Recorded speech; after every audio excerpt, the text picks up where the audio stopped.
arrived. Thank you so much, sir, for coming to join the discussion. Let me also say that we also have amidst us the first secretary of the Royal Danish Embassy, and Sophie amidst us here. Thank you all very much. Ladies and gentlemen, we now need to start, since I have realized that the microphone is now fine.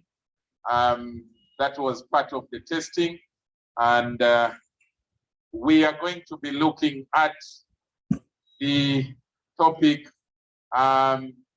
multi-stakeholder. Sorry, our topic is the growing militarization of Uganda's civilian institutions necessary for development. And it is a question. There are some who will be affirming that question. There are some who will be disagreeing with it. But we are asking ourselves whether the militarization of Uganda's civilian institutions is necessary for development, and is it compatible with human rights and democracy? Are the two sides in conflict with each other?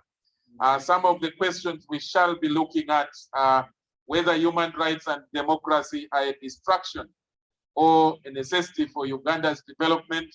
We will be asking ourselves and expecting opinions on whether the military is subordinate to civilian authority in Uganda.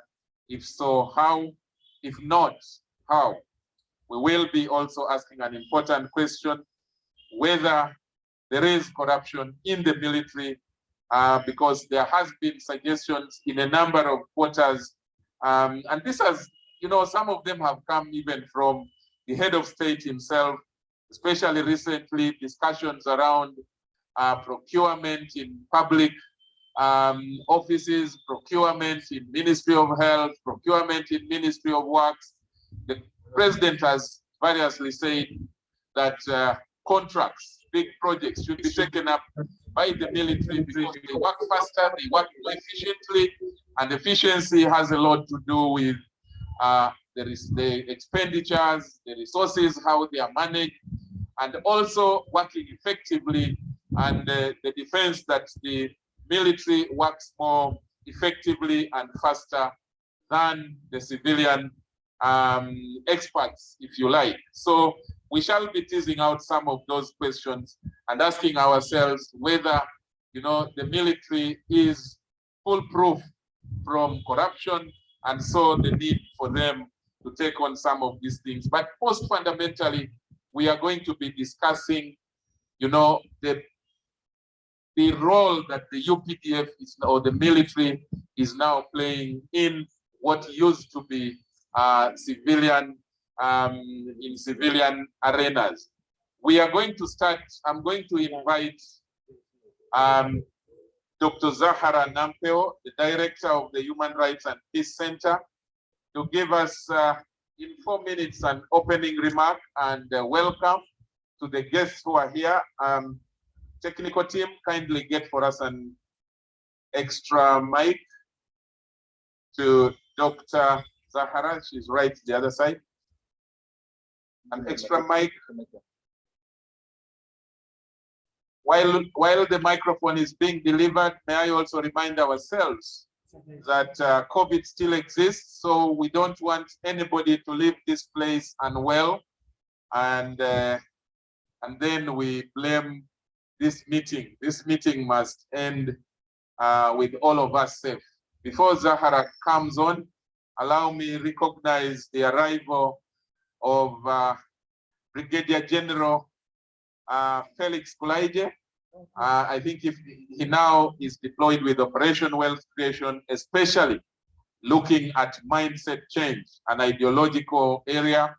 And thank you so much, Honorable Felix Kulayigye, for joining the panel. Dr. Zahara, you're most welcome. Thank you very much, moderator, Mr. Charles Odongtho, for that kind introduction. and in 4 minutes, let me try to make my remarks. The acting Vice Chancellor and also Deputy Vice Chancellor, Academic Affairs, Makerere University, Associate Professor Umar Kakumba, the First Secretary of the Royal Danish Embassy in Uganda, Ms. Anne-Sophie Oxlund, representatives of foreign missions, representatives of government agencies, development partners, members of the academia, members of civil society, our distinguished panelists, our students, ladies and gentlemen, good afternoon. Please allow me to welcome all of you on behalf of the Human Rights and Peace Center, upon whose invitation we are here today. The reason for our being here is part of the mandate of the Human Rights and Peace Center. As you hear from the name, the Human Rights and Peace Center is a semi-autonomous center and department under the School of Law, Makerere University. We are an academic teaching unit of the School of Law. We oversee the teaching of human rights and human rights related courses. But we are also a research and activist engine aiming to generate human rights conscientized law graduates sensitive about relevant human rights, peace and governance issues in Uganda. As a result, we have over the years consistently engaged in interventions geared towards promoting the understanding and respect of human rights, democratic governance, and sustainable peace. We conduct trainings, we disseminate research in a variety of areas, including economic, social, cultural rights, governance, and democratization, land and natural resources governance. For the reason that we are here this afternoon, you can see from the title on your agenda, today we are here for a multi-stakeholder engagement on militarization, sustainable growth, and peace in Uganda. And the question before us is the growing militarization of Uganda's civilian institutions necessary for development and compatible with human rights and democracy? We are undertaking a collaborative research study in collaboration with the University of Copenhagen in Denmark. This study seeks to examine the contributions of the security sector in Uganda to development and what the implications of this are for sustainable peace and capacity of civilian institutions. To date, from the preliminary findings of our research, we are seeing an increasing role of the security sector in Uganda's development. However, as we recognized at the start of our research in 2019, security in development is profoundly under-examined, both theoretically and empirically in the larger development context. And through this study, we are interested to provide a deeper understanding of the role of security actors, both within Uganda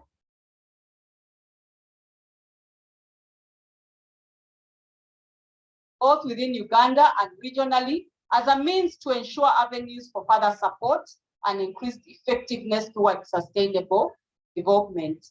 So therefore, we are happy that you have found time to come and attend this multi-stakeholder engagement, which we consider an opportunity to explore the role of the Uganda People's Defense Forces in Uganda's development agenda.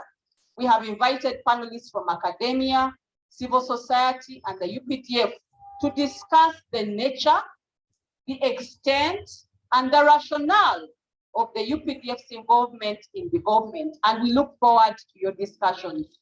We hope that at the end of this session, we will have added on to our findings with regard to empirical and qualitative data on militarization and development. Let me take this opportunity to thank our partner and collaborating institution, the Center for Resolution of International Conflicts at the University of Copenhagen, with whom we are implementing this research project. Thank you very much, Professor Ole Weaver and your team, for partnering with us in what we regard a very worthwhile academic engagement.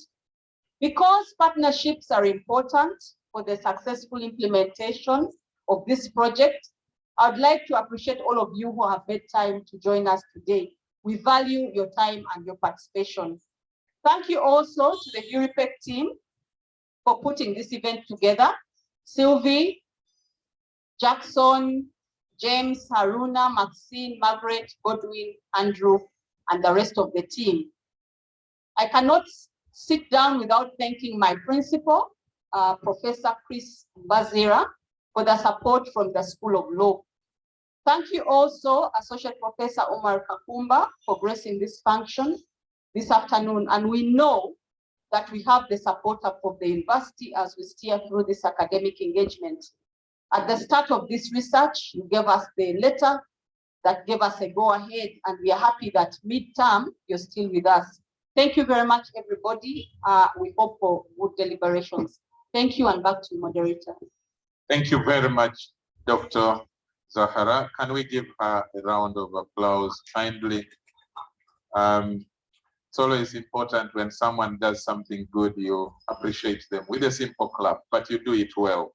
Thanks, Doctor. Allow me now invite the principal of the School of Law, Makerere University, Professor Christopher Mbazira, to give us his remarks. You're most welcome, Prof.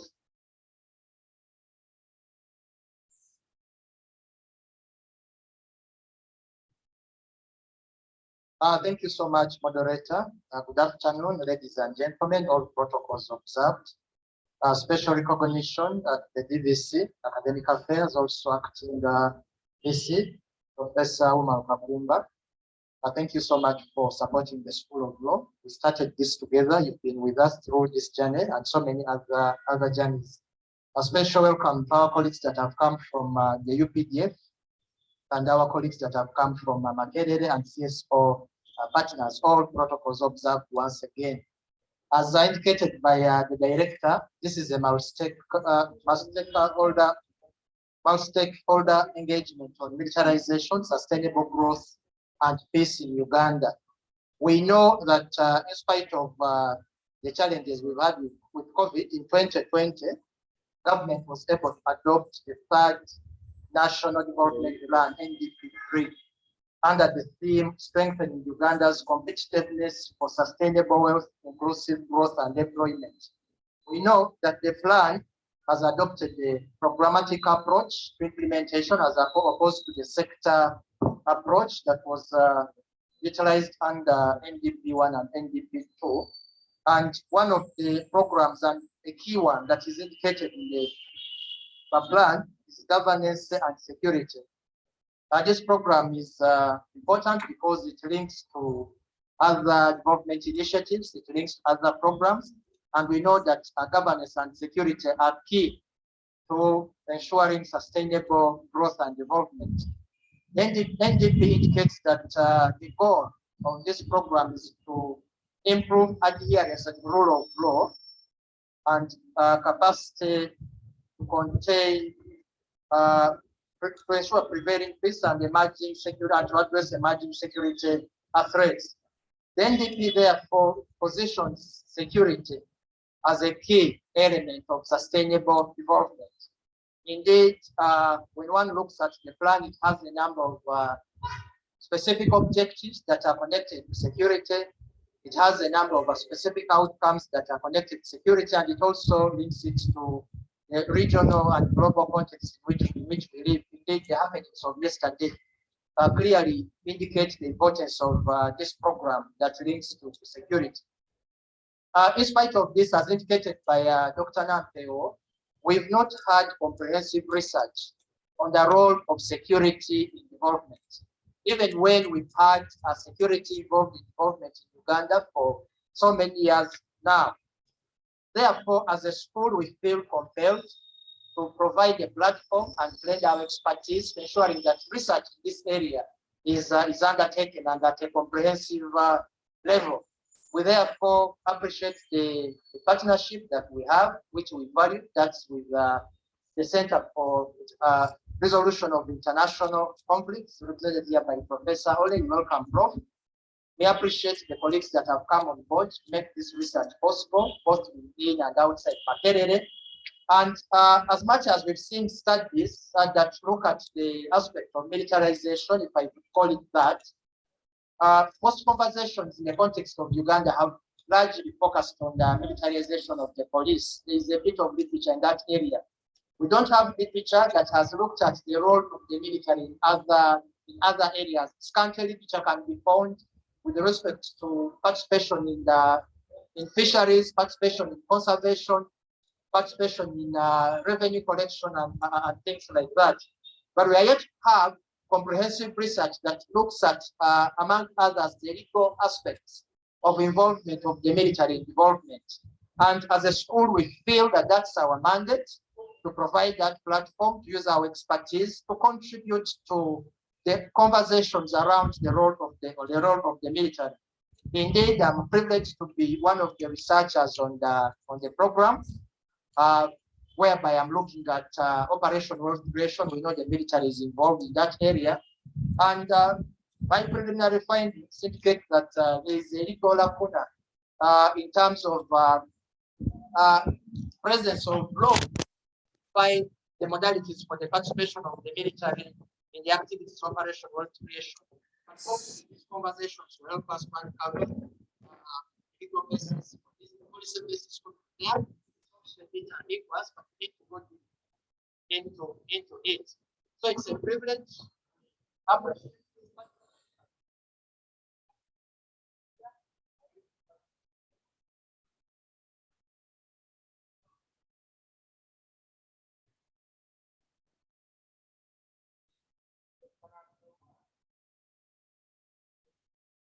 Thank you so much for the participation. Thank you. Lord, Principal of the School of Law, ladies and gentlemen, let's now listen to Professor Ole Weaver from the Center for Resolution of International Conflicts. Professor, you're most welcome. Thank you. Who am I speaking? Okay, thank you very much. Thank you everyone for the invitation. I'm very pleased to be here. It's great to be possible to speak like this. And I have to say, I'm extremely impressed with my colleagues in the research that has been done in this important area here. I'm impressed with the nature of this event here. So I'm here to learn, and I'll have very brief and allow us all to get on with it. But just briefly, two kinds of background information. One, as it has been mentioned, my research center, CRICS, is the co-sponsor of this. So I thought maybe just a few words about who we are and why we're here, then a few words from my own angle on it. So we are basically a research center at the Department of Political Science at the University of Copenhagen. We did a research project a little while back on human rights and peace building, which was financed by the Carlsberg Foundation, and where we were looking basically at the kind of tension between taking a human rights perspective on issues or a conflict resolution perspective. And this was when we started to get in collaboration here with HURIPEC, especially Sylvie, and through that we got on to the next project, which is financed by the NIDA, and that's basically the Danish Foreign Ministry, and which is forming the context for what we're discussing today. For us, this is an important, very important project, which hopefully will be relevant to Uganda, but actually also many other places. And I think we are asking very central questions that are relevant to many other countries, and I hope we will therefore doing research that will be picked up together. Then just very briefly, my own background is really as a scholar of international relations. So my contributions to the project in the long run will be more on the regional security, the international aspects, but that is not so relevant today. Today our main focus is domestic on the relationship between militarization, growth, and peace. So let me just remind us that anytime you're talking about military, you will also be talking international. And military will always be part of an international constellation, actively or passively or potentially. And also in Uganda, obviously, there's a link between regional developments and domestic. And this means that we are also going to conduct this project in a time of quite dramatic changes. This is a very dynamic period internationally. We have changed at the global level, US-China relations, and thereby also the angle that the global powers are taking on this region. We have had dramatic events in Sudan, in Ethiopia, and therefore the whole question of Uganda's regional role is being pulled in different directions at the moment.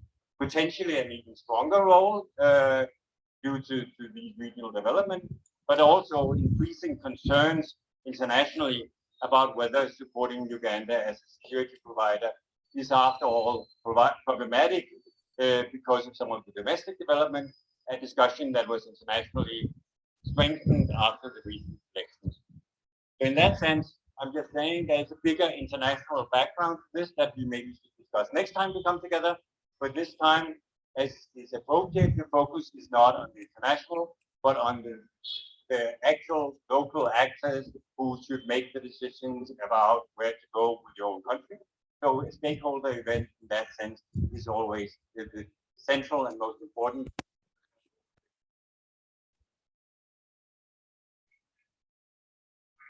Let's put our hands together to clap for Professor Ole. Allow me now invite the first Secretary of the Royal Danish Embassy, and Sophie Oxland. Come and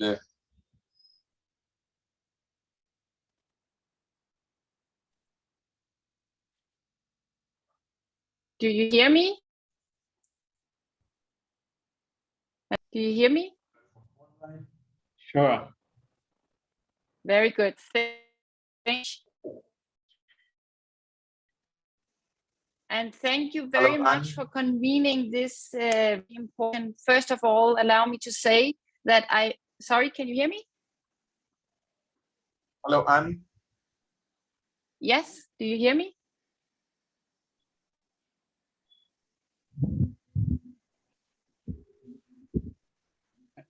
I can hear you clearly, but I guess those on the joining us online. Is it only the ones joining online who can hear me? I can hear you clearly, but those who are physically at the university, I think they are struggling with the Wi-Fi. Okay. So what should we do? Really tough one. Let me just text Zahara and see what she says. Yes.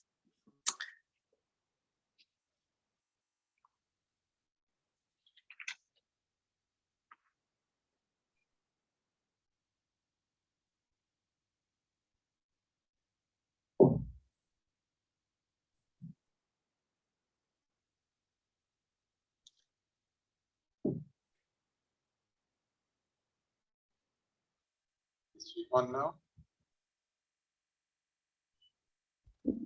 I'm here.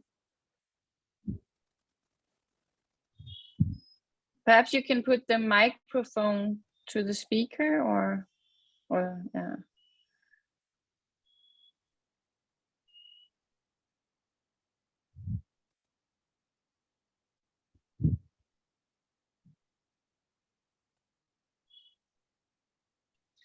It's actually a problem with the internet connection on their side. Okay.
Hello, Anne. Yes. Can you hear me well? Yes, I can hear you, but I can hear you. Hello.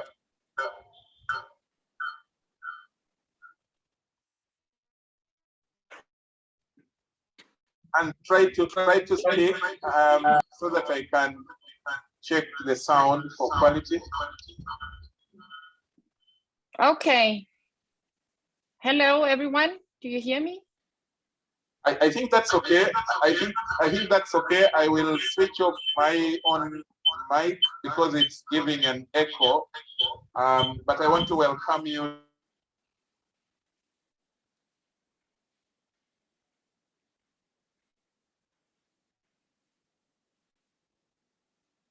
Can I go ahead?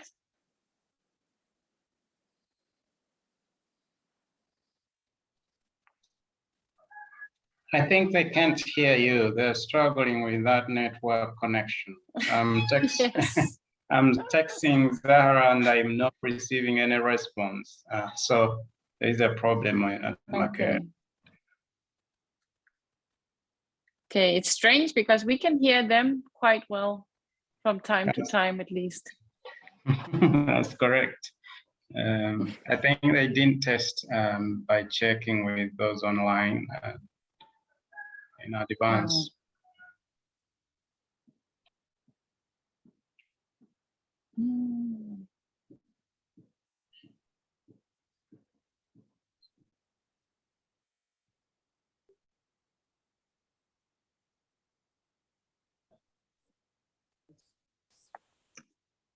Hello, do you hear me?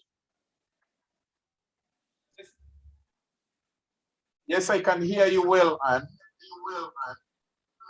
Okay, I will go ahead then. Thank you so much for convening this important discussion. First of all, allow me to say that I would very much have liked to be with you in person, but that was not possible, unfortunately.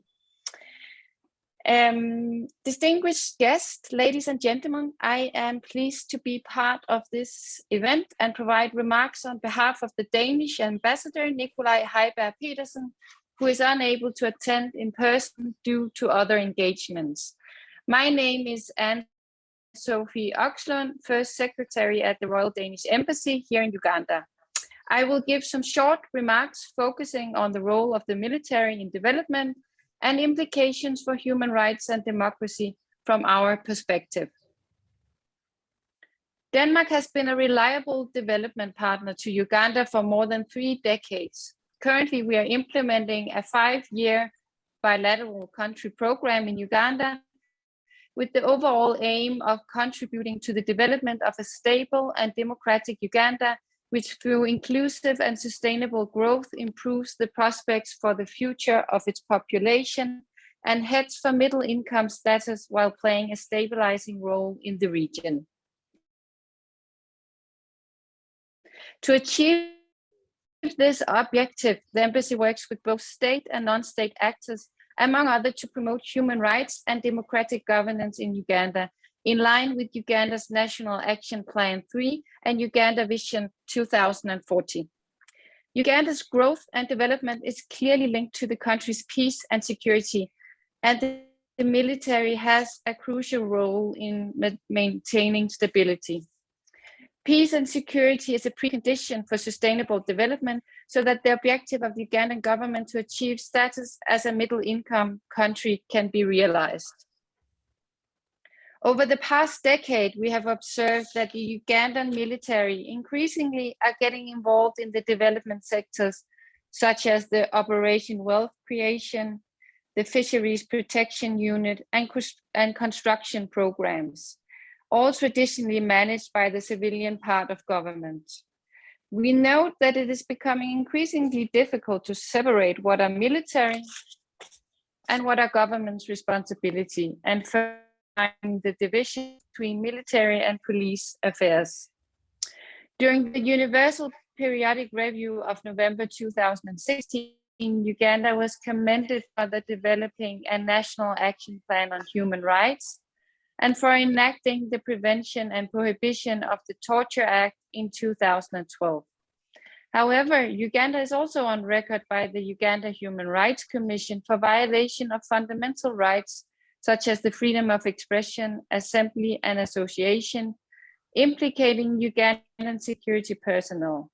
Unfortunately, it appears that many violations by security forces rarely progress to prosecution, even when reported. This can create a climate of impunity. Democratic and civic space in Uganda is challenged. For example, around election time in January, reports indicated that COVID-19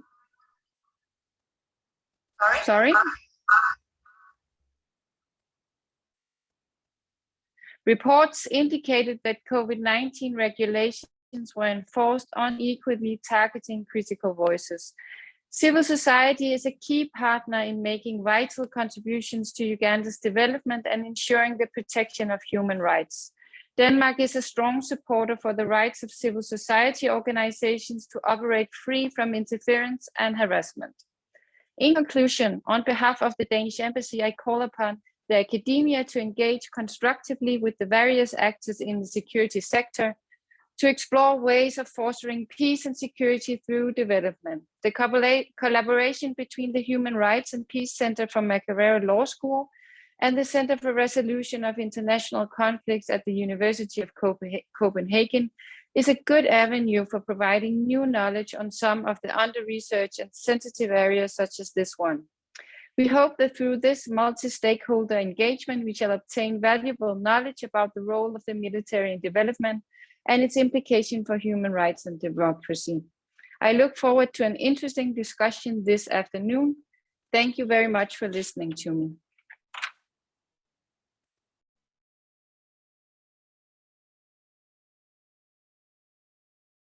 Thank you very much, Anne, and the message was clear, and we got you quite clearly.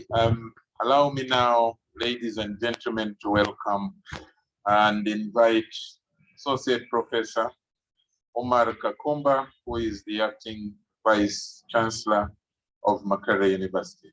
Professor Sali, you're most welcome.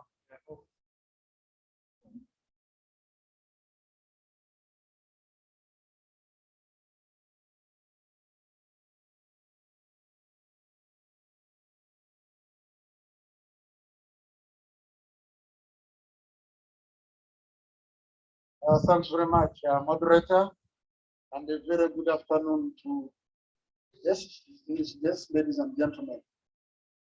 Permit me to join the principal of the School of Law and the convener of this engagement, Dr. Zahara Membro, for such a wonderful event this afternoon.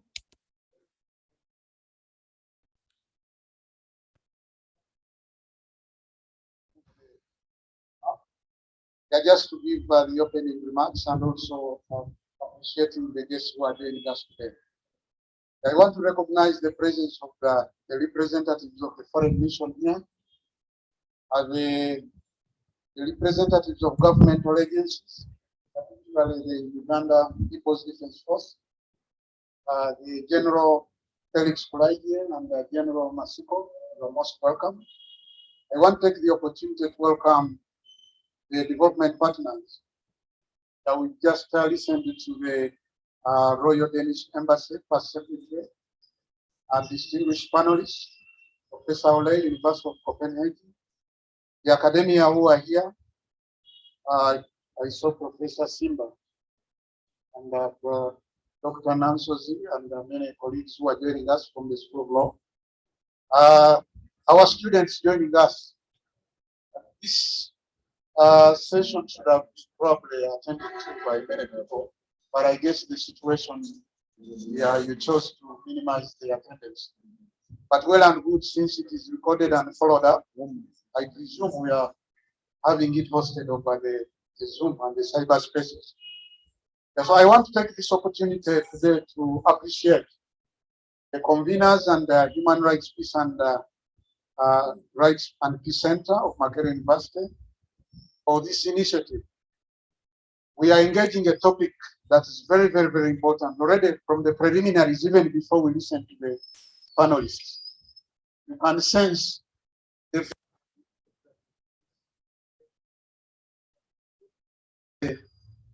topic of development is very, very important. Development is overarching, and everybody is looking at development from different dimensions.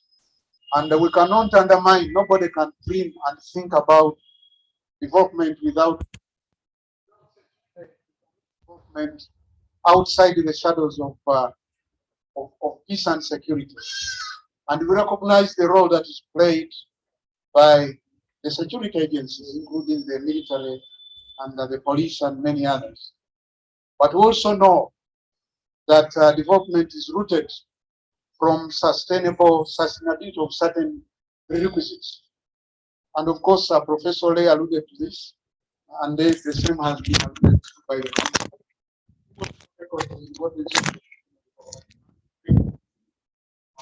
focus also identifies the goals that are played by security agencies, who are oftentimes left out in such a case. I want to appreciate you and the generals who are here for coming back to Makerere. And no doubt the military plays a very, very crucial role in maintaining security, but also at the same time, it's important for assuring the partnerships. The foreign aid, I mean the international investors talk about and the partnerships we have, and all be assured once there is including tourism, which is one of the biggest revenue earners for our country. Yeah, so I know the partners, I mean the panelists will give us some more light. But I want to pick out the critical aspect of Makerere University's vision and mission. Makerere University has been a university that can provide a leader in terms of generating knowledge that can transform our society. That's our vision. The new vision, vision 2030. Earmarks knowledge generation for societal transformation. And that is important because in generating knowledge, you also do research. Research is the critical aspect of generation. But that knowledge must not stay in the university. That knowledge must be transferred. You must be able to share it with the diverse stakeholders in society. When we see the members of the non-governmental organizations, then we know that actually but we also contribute to knowledge. I am aware that this initiative will end up through empirical findings. That's the knowledge that we need. We need to know that based on data. We have heard a lot about the media. Charles Odongtho and your media. Already has a lot of information. But then for us, we are to verify that and also provide the data. Because this will help us in a great deal of manufacturing the current situation, but also provide policy advice the governmental agencies. How well the security forces need to engage the academia and engage the community so that we have the common population in this conference.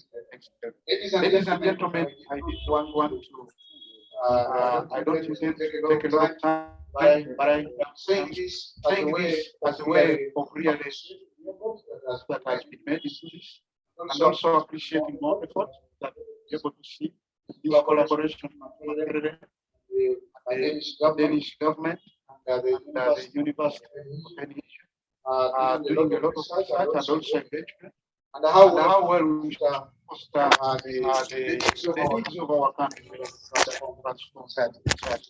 Lastly, I want to once again appreciate HURIPEC. The Human Rights Center of Makerere is one of our flagship centers and units of excellence, not just organizing dialogue, but doing a lot of research, publish. Because the partners also contribute to the run of the university. In many respects, one of them is how well stakeholders outside the university. I want to thank you, Professor Bazira, and your leadership of the School of Law, continued efforts, engaging, and also taking the university away from the Ivory Coast. Finally, ladies and gentlemen, once again, panelists, General Kulayigye, check our former student, former faculty of economics, former dean of economics and management, and we have not seen you in a long time. I want to use this opportunity now that we are former faculty of economics and former dean of economics to tell you that please you need to come back home. So, the School of Economics, when we see you after taking this long, we are really very much happy to have you. I'm aware about as one of our facilitators in early 90s. When we are joining first senior leaders, we are required to go to single champagne was not single. And get to appreciate a lot of interaction. Also get to promote patriotism. I want to thank you very much and Makerere. And now my honor to have this dialogue. Thank you very much for listening. Thank you very much, Professor Kakumba Umar, for those reminders, especially to some of the former students who have disappeared. Thank you very much. Now that we are back, now that we will not go away again. Now may the date start, and I want to start by inviting the following persons to move forward and take up seats in front. I invite Council Sarah Bireete. She is the Executive Director of the Center for Constitutional Governance. Sarah, kindly take a seat at the front. I also invite my Professor of Law, Professor Jjuuko. Fredrick, kindly take up a seat in the front. Thank you, Professor. The rest of the panel members have already sat in front, so I don't want to disturb them. Ladies and gentlemen, for the purpose of the discussion, the event is good. We are going to have the affirmatives and then the negatives, and to the topic, the role of the military in Uganda's development and its implications for human rights and democracy. And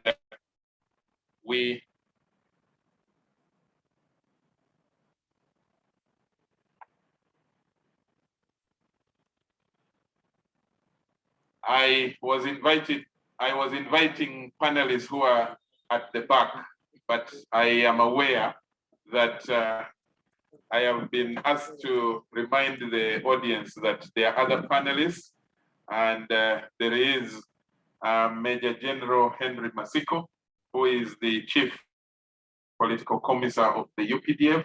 There is Brigadier General Felix Kulayigye.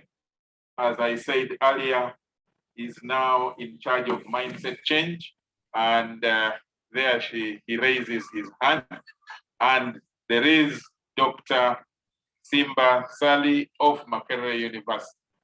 And we are going to have affirmatives to the topic, and then those who will be submitting in the negative to the same. As the topic stands, the role of the Uganda development and its implications for human rights and democracy. I'm going to invite Sarah, and she will submit for 10 minutes. Ladies and gentlemen, it is going to be a bit of a change to the time that you had been allocated because we had lost. So try as much as possible to submit within the 10 minutes, but where necessary, I'll definitely look into the time and see what more time in order for you to, if you have to add some extra points. Give you an alert at about 2 minutes to 10. That's at 8 minutes and wind up in the final 2 minutes. So I'm going to invite Sarah to start now. You're most welcome. Let's put our hands together to give her some energy.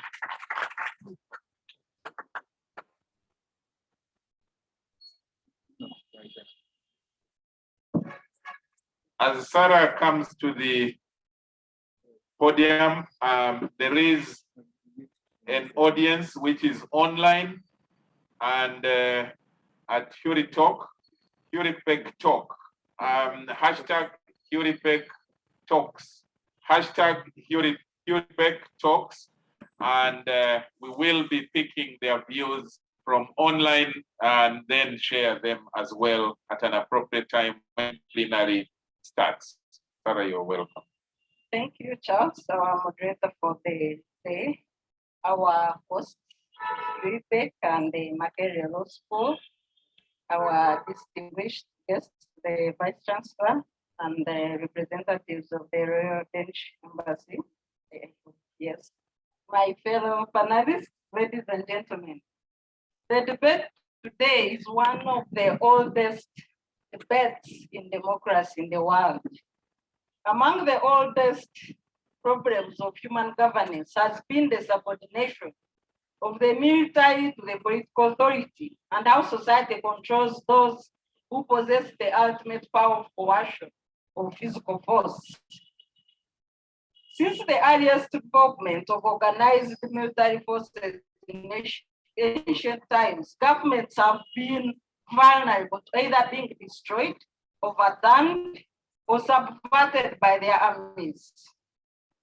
All forms of government, from the purest to the most savage autocracies, remain in check on whether they are compliant or whether they have consent or by coercion in control and full obedience of their armies, both to the regime and to the power or the overall political system. Coming closer home, in the quest for independence in East Africa, question was posed to Mwalimu Julius Nyerere in preparation for his role as chief minister in the first internal governance of Tanzania, as to whether the East African armies were about to rebel in 1960. And the background to this was the military mutiny in Congo that had upset the independence process. And as Professor Mazuri writes in Sage Journals of 1967, in his article titled "The Soldier and the State in East Africa," he says that Mwalimu Julius Nyerere said that there was no slightest chance for the armies in East Africa or even in Tanganyika then to rebel against the authorities. And just 3.5 years past that conversation, there was military mutiny in East Africa. The military mutiny in East Africa is historic in the sense that it was not just about a rebellion on who pay for the armies. It was a defining factor for the quest for power and legitimacy in the political systems of East Africa. We know how the mutiny was foiled then with the involvement of British troops that engaged in Kenya, Tanzania, and Uganda. We were able to put the military mutiny on hold in a record 4 hours after landing on the Indian Ocean. But what became the defining presence of the army is the decisions that these countries took after the mutiny. Whereas Kenya and Tanzania took a decision completely engaging their armies. Uganda took a reverse decision of engaging the army in politics. And as we talk now, the only change of governance we've experienced in this country in almost 6 decades of independence is the change by military or the military coups that have dominated our post-independence era as a country.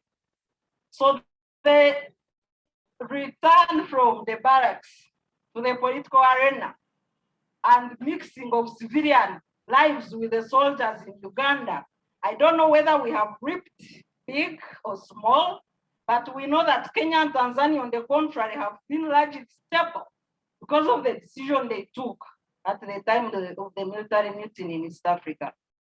We have walked a journey marked by high military involvement in politics, starting with the 1966 crisis and the attack on the Kabaka, all the military coups. I don't have to explain how the military was involved. The name itself is self-explanatory. And up to today, we do not know whether as a country we can democratically change political power without the involvement of the military. Just in the last elections, I will quote one of the senior officers of UPDF commanding the mechanized brigade in Masaka, Brigadier Sande, who was openly speaking that the runners-up in the campaigns has no capacity to rule, the royal consensus has not embraced him, and he did not stop at speaking and making unconstitutional pronouncements, but he openly engaged in campaigning, and nobody stopped him, not even the laws of the land that prohibit partisan conduct of political officers. Back to the debate, are the human rights and democracy a distraction or a necessity for Uganda's government? We know that human rights and freedoms are at the center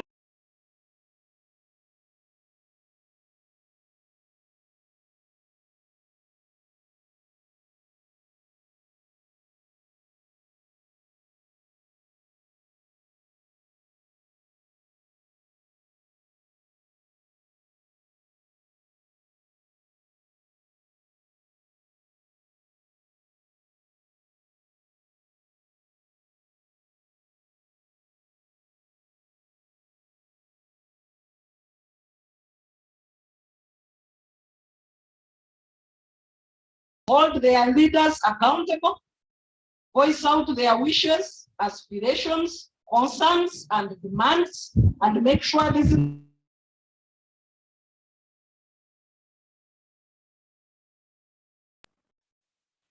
we have seen countries that have promoted a certain element of government by the military, and our constitution, indeed, under the functions of the UPDF and the police in Articles 209 and 2012, provide for development aspects, especially 209 of the UPDF.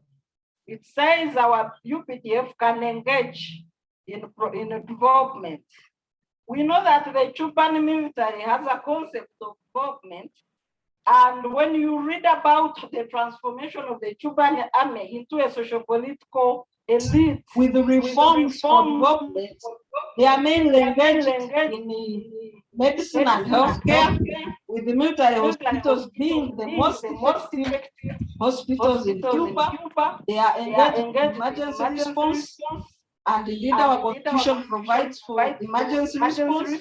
They are also engaged in construction, but with the proper legal framework and not direct that tend to usurp and upset our legal regime, especially the procurement laws of the country. The same Articles 209 and 2012 provide for cooperation of security agencies. The Uganda Police Force under Article 2012 can cooperate with other security agencies. I'm highlighting cooperation because in our case, it has been abused in terms of the fusion or takeover. As we speak today, 5 of the directors of police are from the UPDF, including the post that is now reserved for the UPDF, the Deputy Inspector General Police, with the acting Deputy Inspector General Police, also coming from the police. Go to the meaning of cooperation. That would ideally mean working together, the same end, or providing assistance whenever required. And then the way we are taking that constitutional clause to take over the civilian arm of keeping law and order, the police force, in terms of fusion. Fusion means joining two or more things together. So when you say the forces should cooperate, does this mean you deploy people from distinct mandate in our constitution under Article 208-209 to a different entity with a distinct mandate under Article 27 and 20? So that's takeover. That's takeover of civilian police is part of what defines our relative human rights record. Because the checks in the constitution are meant to stop abuse, to ensure the institutionalization, and these entities undertake different types of training in line with their constitutional mandates. We have seen growing abuse of human rights in Uganda, especially during the elections, and large partisan conduct of the forces that has compromised our civil relations to the extent that now citizens find it hard openly cooperate with our security agencies, keep law and order for the development of this country. As I conclude, my time is running out. Mr. Director. We have other entities for development, like the Operation Wealth Creation, and I'm glad my friend Afande Kulayigye is present here. The work done by Operation Wealth Creation, the agricultural sector, which has now ended monitoring of all government work. And in the recent month, we saw exodus of government from Kampala to consult. So the in terms of letting the government work under the guise of Operation Wealth Creation. So if the intention was to mainstream the agricultural sector, where does the mandate? First of all, where in law is the Operation Wealth Creation founded? The project, the department, is it an agency of government? We are also merger of governance agencies. Does that include on Operation Wealth Creation? What is the status in this country? And I hope the project will let us know. And then where does the mandate start and stop? And as soldiers they are deployed on secondment, an arm of Ministry of Defense, and just recently the act fisheries for Parliament. The Ministry of Defense made a presentation that they wanted the fisheries resources to be transferred from agriculture to go under the Ministry of Defense. So we need to understand if the Constitution says should engage in productive activities. What are the activities? Who should define them? Are they governed by the Constitution? Do they have a budget vote? How are they funded? How are officers deployed? Are they seconded? The Public Service Commission with the creation who are on duty and period in terms of and conditions of work? How do they engage in civilian rule if it is not militarization? And just recently we saw even the Operation Wealth Creation attempted to organize a pageant. So that is at the core of social relations that was also militarized through Operation Wealth Creation. We know that there are positive, as I conclude, positive work by our professionals in the UPDF. There is the army is doing well, doing great work, but it is clearly defined, clearly funded under the Ministry of Defense. I wish and hope as I see that whatever productive work the UPDF engages is first defined by law, established, departments are created in accordance with the laws of the county, terms of reference are defined, budget votes are clearly so that there is a mechanism for gauging accountability and value addition in our sector. Thank you very much. Thank you very Sarah. much. Let's give her a better clap. Thanks for that wonderful presentation. That was in the negative to the topic, the role of the military in Uganda's development and its implication for human rights and democracy. I now invite Brigadier General Felix Kulayigye from the operation in charge of mindset change to come and affirm the topic. You're most welcome, General Kulayigye. You have questions that Sarah left you with on the mandate, including actually of yourself. In her question, she actually straight on asks the same question of your own mandate, probably with the benefit of the close personal knowledge. You will start by responding to some of those issues as you affirm the topic. You're most welcome, General. Thank you, Charles. Again, like the DCD, allow me to liberate my mouth so that I can be heard. For starters, an operation does not require extra legal provisions. The military is legally constituted as the UPDF is. Then when it undertakes an operation, does not require law first. You should rightly put it, operation wealth creation. It's an operation. The mandate, or rather, the extent of the operation will be determined by several factors, which will be studied by the deploying authority and will determine whether the operation should be wound up or should continue. Now, if you are not the deploying authority, it becomes very difficult for me. For me, I think that's superfluous. Imagine you can determine the extent of the operation unless you have consulted the deploying authority.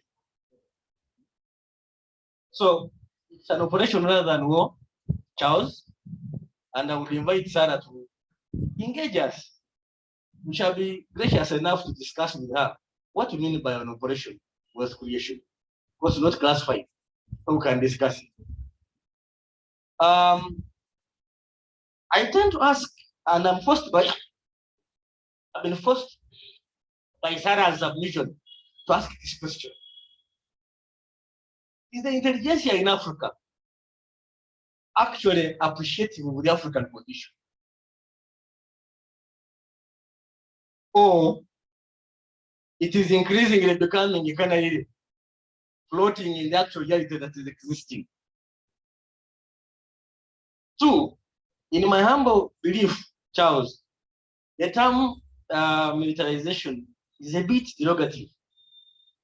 Can we put that slide, please? Whoever is in charge. But every society has its own history. And it's that history that will determine how that society moves in addressing the pressing questions of the day. And rather than tearing ourselves apart, allow me to take you to the word of wisdom, 1 Corinthians chapter 1, verse 10. And the Bible says, I beseech you, brethren, by the name of our Lord Jesus Christ, that you all speak the same thing. The thing we want to speak here is the social transformation of this country. It's not about the uniform. It's not about who is holding the baby. What's important is the baby being nursed properly. The same Bible tells you that for the body is not one member, but many. You have the intelligentsia in Makerere and other universities. You have the legislators in the parliament like General Masco. You have we in the uniform, and then the civil society. But most of all, the common person out there in the countryside, who is expecting the state. I repeat, who is expecting the state, not universities, not civil society, but the state, to provide opportunities for better life. 2, for the state to provide the environment that is conducive for any individual to innovate and to undertake economic activities. Next slide, please.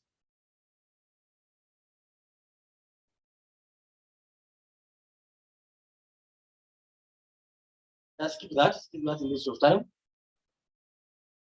Oh, no, go back, I'm sorry. Now, Charles, social consciousness is determined by social being. I know in that area, Professor Jjuuko is much older than me. Simply means that your state of mind is influenced by the circumstances you are living in. Now, if a man has left hungry, if a woman has a sick baby, you won't talk about democracy with this individual. If this individual cannot find medicine for her sick child, what are you talking about with your democracy? So, the role of the state, first and foremost, is to ensure that human beings are living without a sense of fear. So, for you to survive, for you to enjoy being in your country, your state of affairs must be comfortable enough. But somebody is busy scratching the jiggers on his elbow, and you're talking about democracy? Democracy about who? Let's be fair to each other. Next slide, please. So, the state must harness natural resources to ensure that the people's welfare, the people's well-being, is commensurate with the times, is commensurate with the aspirations for self-actualization.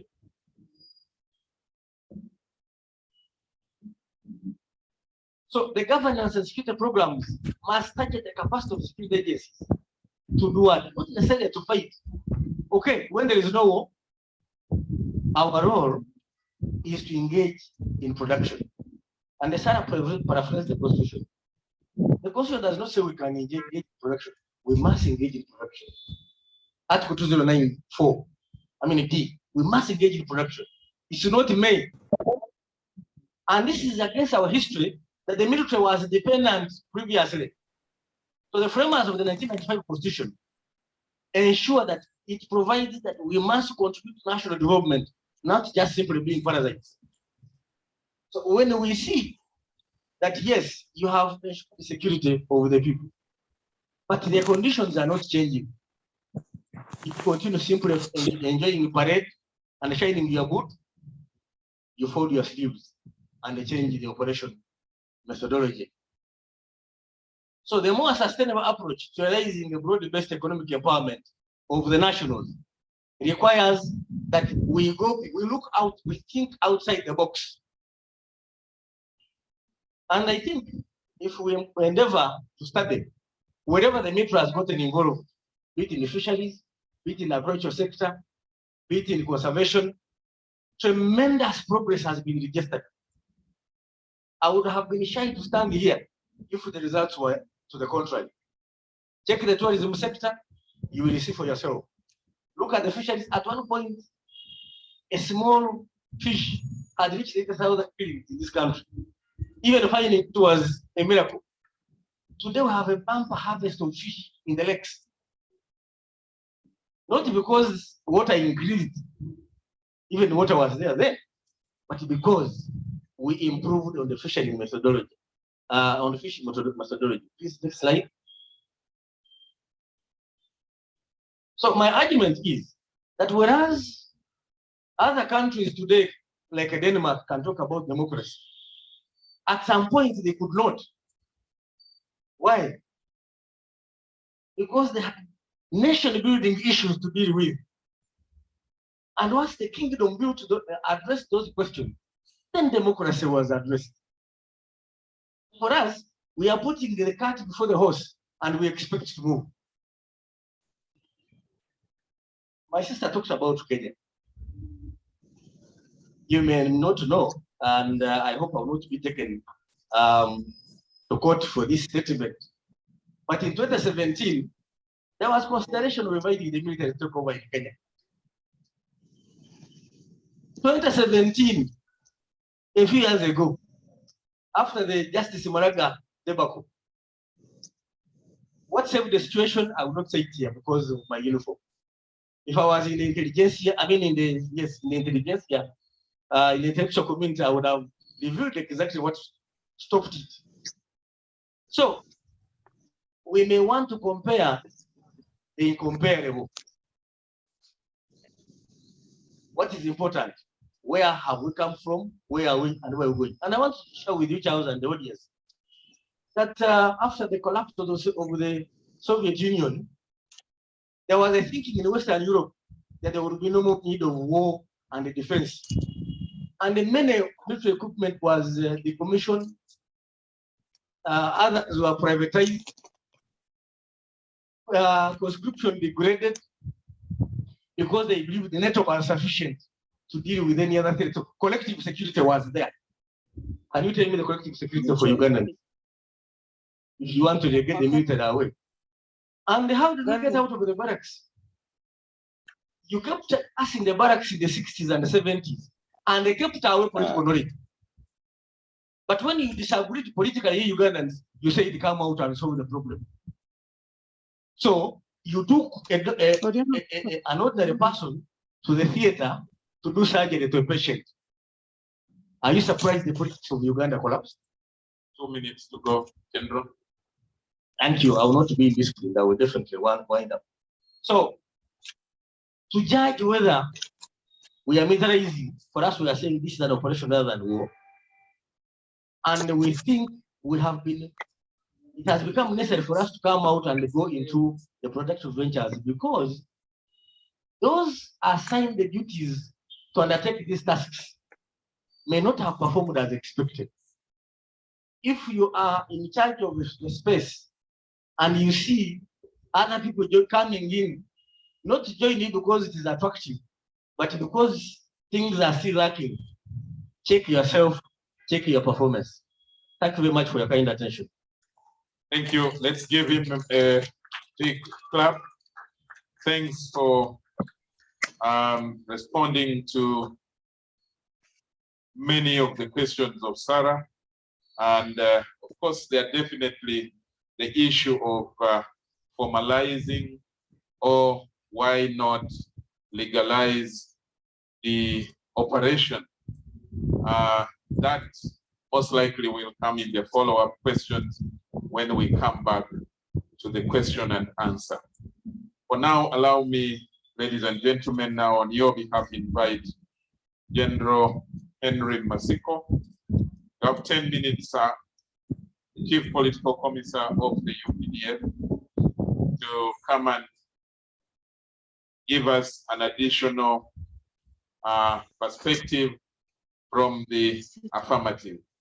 You're most welcome, sir.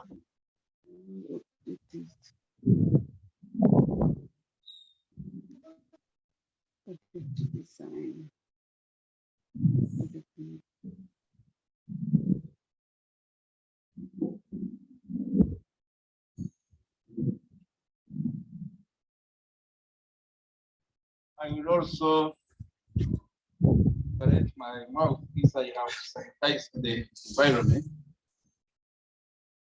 The moderator, all distinguished panelists, participants, sponsors, ladies and gentlemen, good afternoon.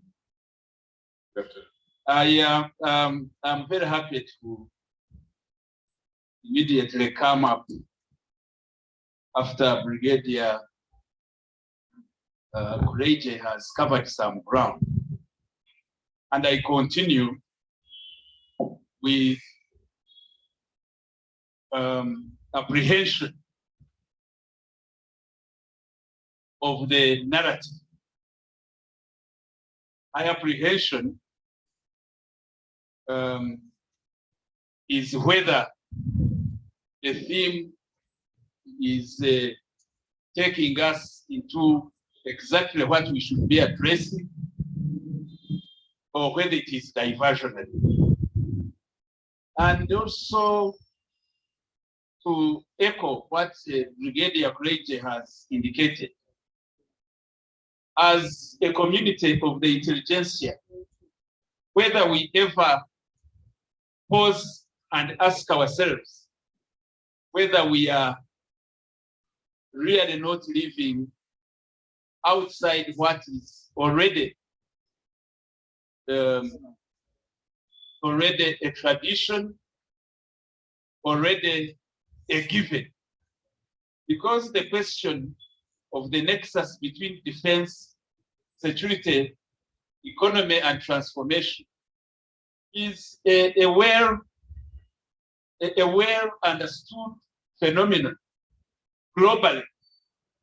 But no wonder in the newly decolonized situations, we are still trying to wake up. We tend to be getting surprised with any steps towards catching up with the normal, because all the stable and transformed economies, this is no longer a debate of anxiety. The nexus between security, defense, economy, and transformation is a given. So I want to set my own perspective and really say what you seem to be, in a derogatory way, taking to be the militarization, one, of the state, and two, of interventions for national transformation.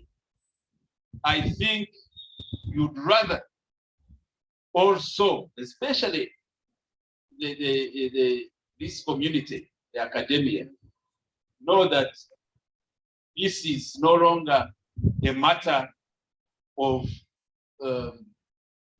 inventing the wheel. The issue of defense, national security, national economy, and national transformation is a matter that is given. And from this premise, I would want to invite you to seriously begin considering the concept of securitizing national and development interventions. And when we talk of securitization, what do we mean? We mean the sensitivity of actors, both state and the citizenry, to understand that matters of national well-being precede matters of these other issues that, in our case, we tend to take to be primary. I want to give you an example. If you visited a farm in the Republic of Korea, that is the south of that peninsula, at every farm, you find national flags surrounding the perimeters of that farm. And the symbolism of that is that every Korean recognizes that food security is the first front line for the citizenry.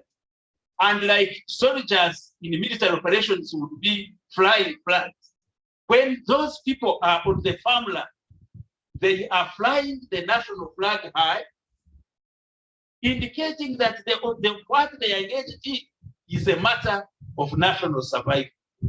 This, of course, some of us is a myth. But security should be freedom from threat, from fear, from uncertainty. Some of you think security is a matter of military operation. Security is both security of the state, but most important, security of the human beings of the nation. And it is the duty of those involved in defense and national security and national economy to know that what is important is freedom of the citizen from any form of threat. The other aspect you need to, as an intelligentsia, begin to interrogate, is there anything, or is there a nexus, or a debate between advancing defense economy and national economy?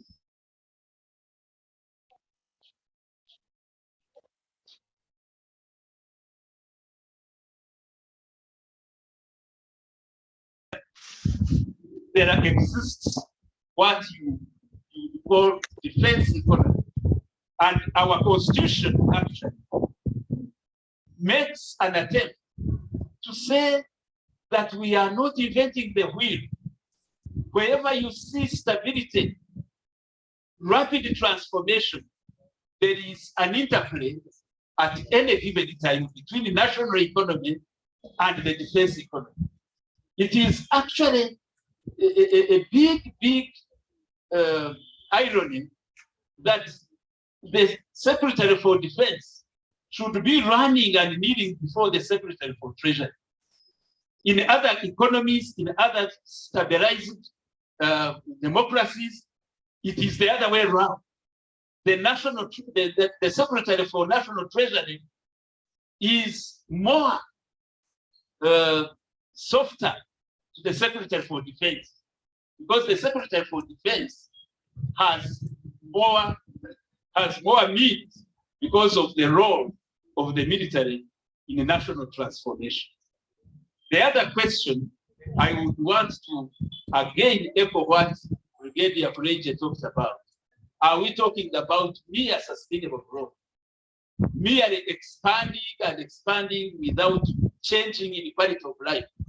For us, what we would recommend is talking about socio-economic transformation, the total metamorphosis of society from lower being to more modern and more prosperous levels.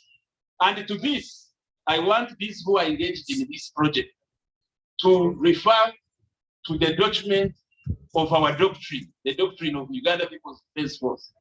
And in the introduction part and the forward part of that document, I want to raise a very important aspect of the UPDF doctrine. In this document, get a statement.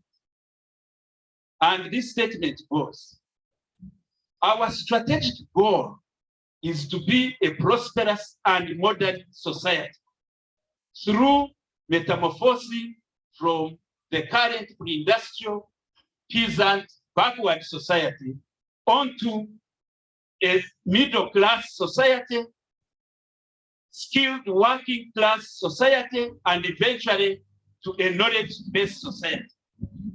And steps have been taken in this direction, like education for all, the opening up of the economy that enables and provides an environment for families to engage in commercial life rather than subsistence life, and the modernization of infrastructure. However, this doctrine is not complete if we don't put it into the context of the Pan-African framework question, that no transformation in any single country of Africa will be successful if we don't examine the issue of economic integration and preferably moving into political federation to ensure our strategic security of the African people. Therefore, if you are to look what informs the operations of UPDF, it is important you dissect this doctrinal statement. We are not saying our goal is to buy Katyushas, which will be facing the NATO countries. We are talking about a mission that is people-centered, transforming our people, transforming our society to also catch up with others who already are enjoying prosperity and modern existence. General, you have 2 minutes to It wind up. is this doctrine that informs how we operate. And closely with this doctrinal statement, of course, I am happy a number of you, the Vice Chancellor, even Sarah, referred to the National Development Plan 3, which is premised on Vision 2040. Here we are talking of a whole government approach, and we are again not inventing the wheel. Look at the newly transformed economies, the so-called Asian tigers. Malaysia is talking of the blue ocean versus the silo approach, the red ocean. You are here still saying this sector, this civilian, we are talking about transformation and harnessing all our energies. In this whole government approach, we are talking of programs, and the programmatic-based interventions are showing that we should synergize wherever capabilities are, they should be tapped. Therefore, my own take to this debate, let's not be trivial. The matters before us as Africans are whether we are aware that we need to catch up and catch up rapidly. And if this is to be done, we cannot afford to ignore the tested methods that have enabled the other peoples of the world to transform. Lastly, to again refer to the story of human civilization, which Sarah talked about. If you are really realistic to this story, then you don't need to make a dream about the role of the military in matters of strategy, in matters of technology, in matters of management.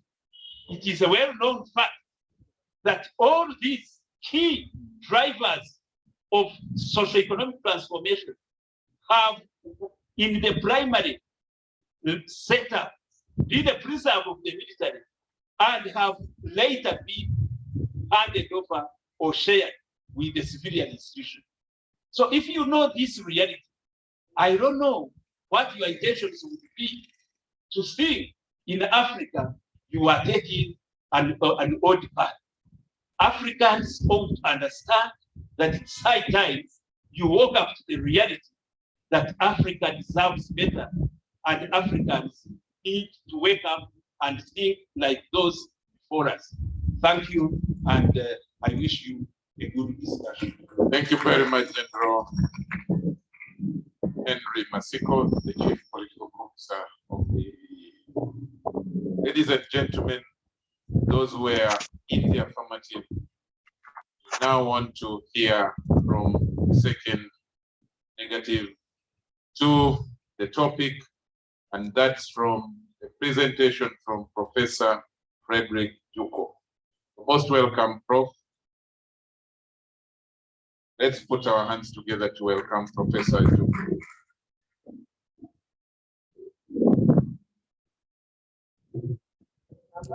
Very much.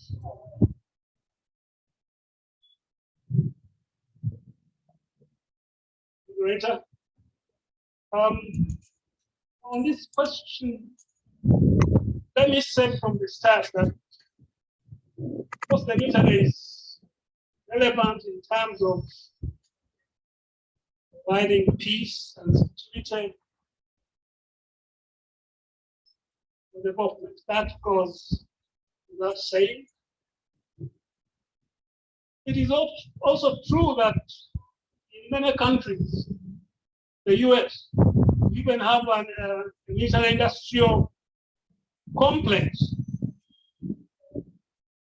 You see where the military gives contracts to corporations. The big corporations develop technology, they market it in the end.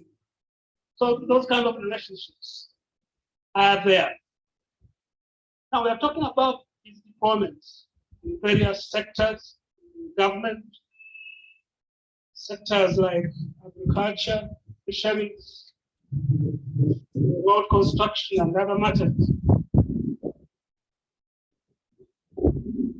What are they? What is their character? See, we are not talking about the military in the abstract. We are not going to talk about the state in the abstract.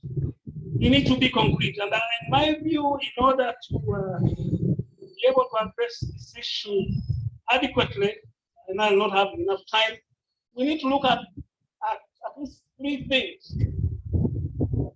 The nature of the state and economy of Uganda today, and what it has been in the past, the nature of the military itself, the army and the military, and the third, militarism in this country, and especially the relationship between militarism in this country and the army.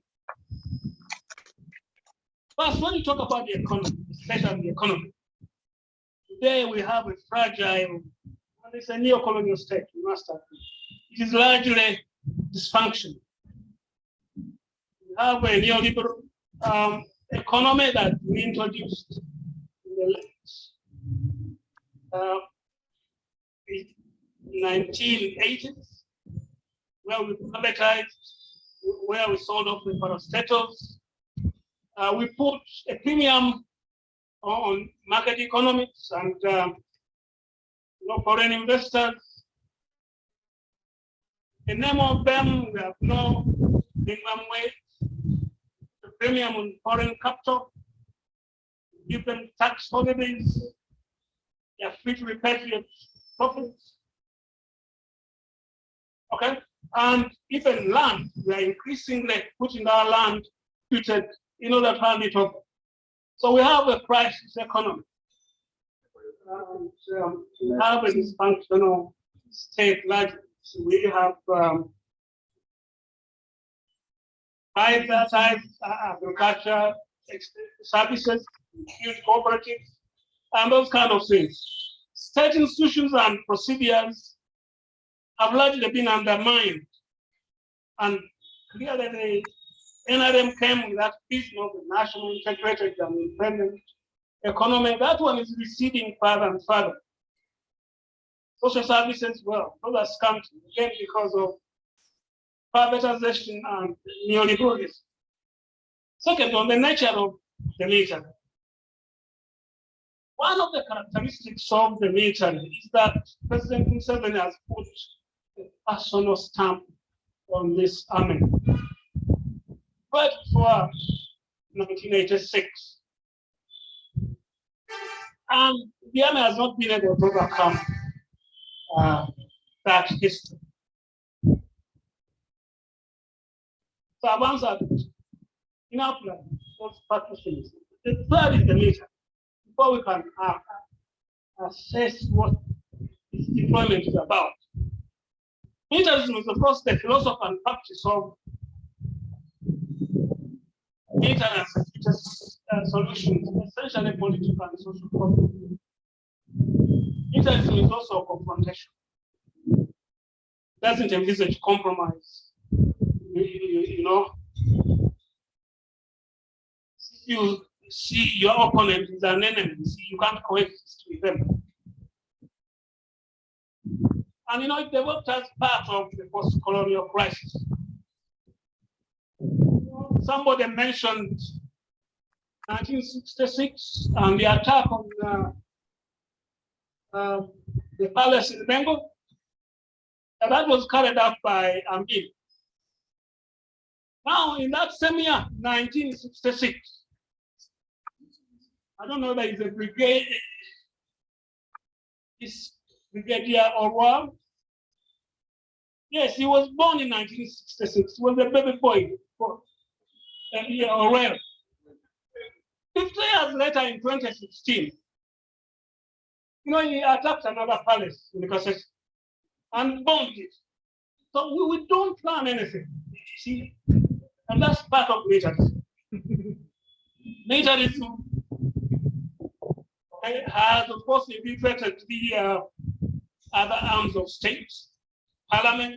You all know when they were debating this matter of removing age limits. Yes, the military came and snatched away some of these debaters, and parliament went on, to debate as this now. The judiciary, of course, part of the rape of the temple of justice, but also insisting on trying civilians in military courts is part of that invasion. Of course, you have military in the bureaucracy. You have ministers there, they have gone into police, operation, investigation, NATS, the fisheries, and other matters. The military has been in the electoral processes. Now, they even have a vice president who is a military woman. Now, about militarism. Militarism is not the same thing as soldiering. The two are not the same. You see, we have many military people that are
ready to submit themselves to civil authority.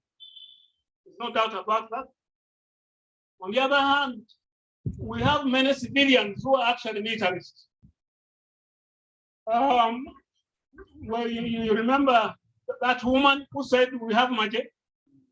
No, it was a political debate. Said you have Maje. That one is a militarist, no doubt. Recently, the minister who was appointed recently, she went home in Eastern Uganda and told security people, fish these people if they can't, observe SOP. That is very militaristic. And a very educated woman who would realize why you need to educate these people about these things instead of teaching them. So the point is that when this woman said we have maintained the political debate, the military have never counteracted her statement that no, they are not partisan, that they don't belong to a certain political faction. And that is a big problem. So the point is, that the military today, one of its biggest problems is that it is now captive to militarists. Militarists who are running this government. Okay? And if they want to be relevant, they'll have to attempt to assert their professionalism. There are difficulties about that. Because you know that there is this sense of entitlement by militarists. They used to say that, especially those who fought in the bush. Then where do you fight? Even Obote himself, in his second thing, he would ask Makerere, where are your commanders if you want power? Now we know there is no inherent merit in fighting. Right? Even animals fight, dogs, cats, birds fight. Even human beings, Hitler fought, Lakwena fought up to Maga, Konya has been fighting. So fighting itself has no merit. The only thing that justifies are the objectives. Fight elections, violence, torture. You must in the end deliver on that. If after 30+ years we are back to torture in Kenya, in safe houses and all that, you cannot justify fighting, and you cannot quote your record in the past.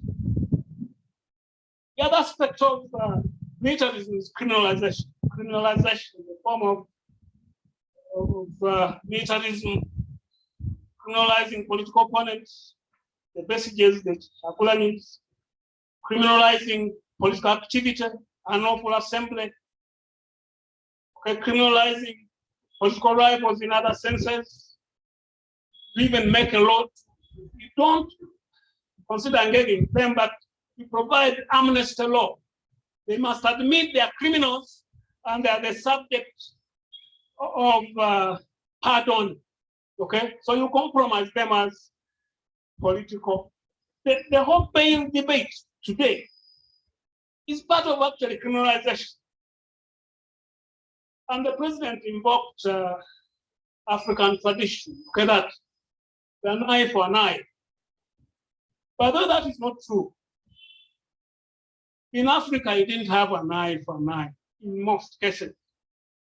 You had a restorative approach to justice. That's what Matoputu debate was about, okay? These people, you see crime as a violation of the social order which you need to restore. You take into account the victims, you take into account the perpetrators, you cleanse them, you reconcile them to restore the social order. That is the way Africa. Here in Uganda, all those hills in Bulemezi, used to be places of refuge. Criminals and other people could take a refuge there, and even the king's men could not go there, and other hills that had goats.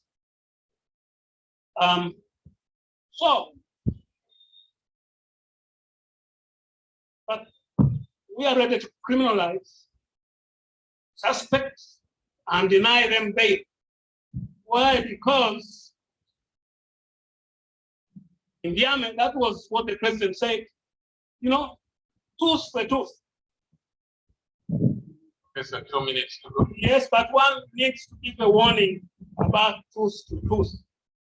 They sound very tough, but you know, you may have a group that is worse than that. They get a group in this country that will say, no, tooth for tooth is too lenient.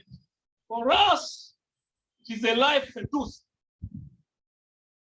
Right? A life for tooth. And then where will you hide when you have already been tampering with the Constitution? So I don't have time to look at some of these things, but let me make this last point. Why this deployment? See, it is a response to a crisis. You had a breakdown in agriculture because of those World Bank policies. Okay?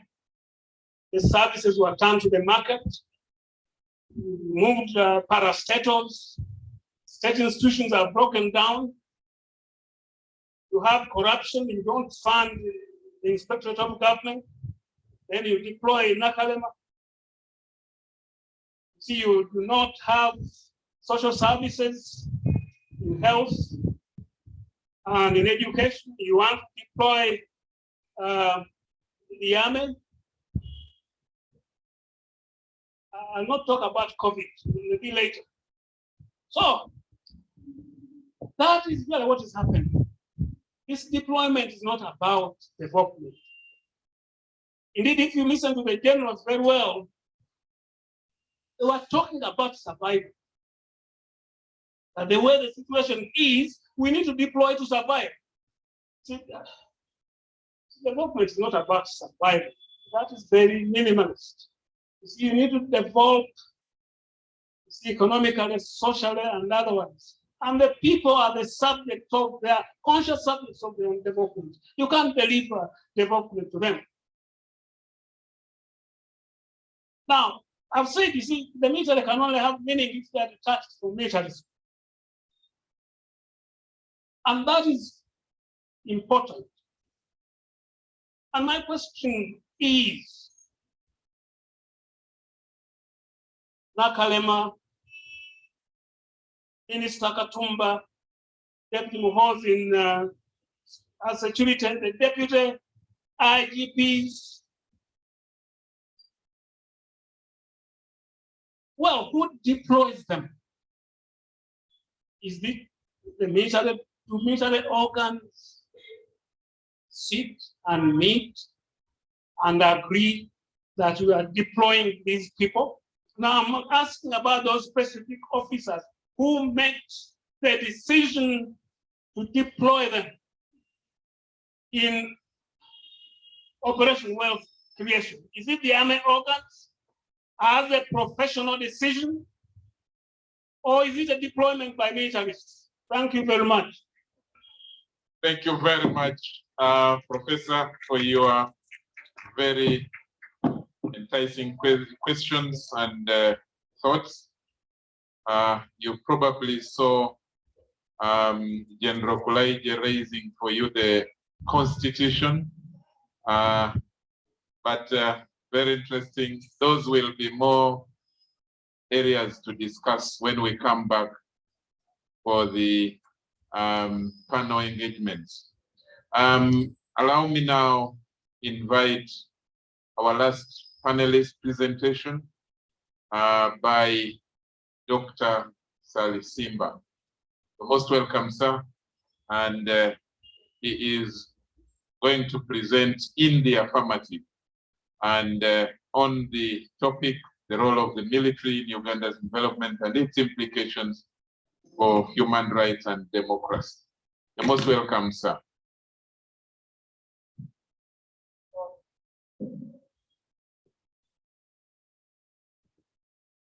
Thank you, moderator. All protocol observed. First of all, I start by saying that this debate is not new. It started a long time. Probably it got weight in the 1950s when Samuel Huntington produced a book, A Soldier and the State. In that book, he comes up with a theory of civil military relations, which is at times called institutional theory or liberal theory of civil military relations.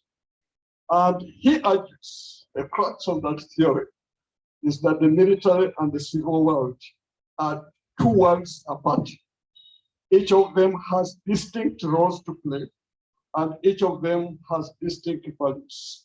In fact, he does not see a meeting point between the military and civilian world. His colleague in 1960, John Owens, publishes a book, The Professional Soldier, and he says Huntington is wrong, and I agree with him. He says the military and the civilian world are not a part of the same society, that they work best together when they agree on values. He also argues that there is a historical process where the military is taking on civilian values and responsibilities, and where the civilians are taking on military values and responsibilities. In fact, we call that convergent theory. So what colleagues are talking about is not militarization of society. Journalism would call it civilianization of the military. So we are not talking of militarization of society, we are talking of the civilianization of the military, where the military is acquiring some civilian values and responsibilities. There is also the other part of militarization of society, which is also a noble process, where civilians take on some military values. It has its own historical process. Jjuuko also argued that the responsibility of defending a nation is so important that every citizen should have a duty to acquire military skills and values so that he participates in this noble profession of safeguarding the nation. I think that's the background of conscription. So when you go to Champwanze, the process of militarization of the civilian is taking place, where the civilians are acquiring some values which are preserved of the military. So, but here what you people are talking of is not the militarization of society, but the civilianization of the military. On that one, in the 1960s still, there was a debate, modernization theory. People are talking of agents of modernization. And a lot of scholars identify the army as one of the critical agents of modernization and social transformation. They identify some values linked to the military, which are very critical to development. Some of these values in outline the value of discipline. I don't know who you consider the most disciplined institution. The value of bureaucracy and chain of command, which Weber borrowed and developed the theory of bureaucracy, economy, and society. The value of social cohesion and unity. They identify that the military in Africa is the most united institution. The value of self-help, the value of patriotism.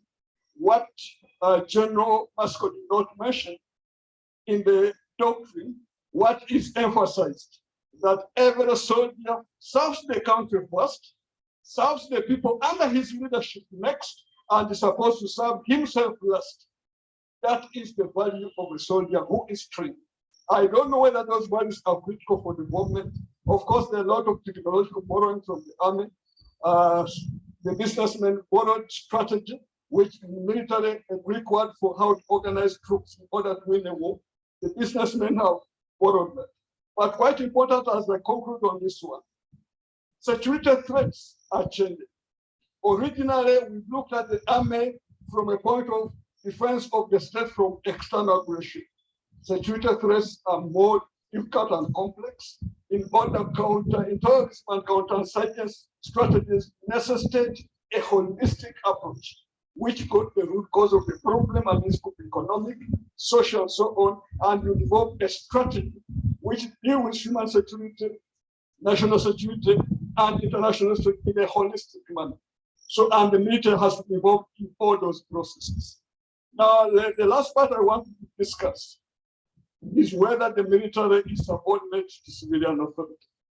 I'm not a lawyer, but I'll just make my small propositions. The Geneva Center for Democratic Control make propositions on how you make the military subordinate.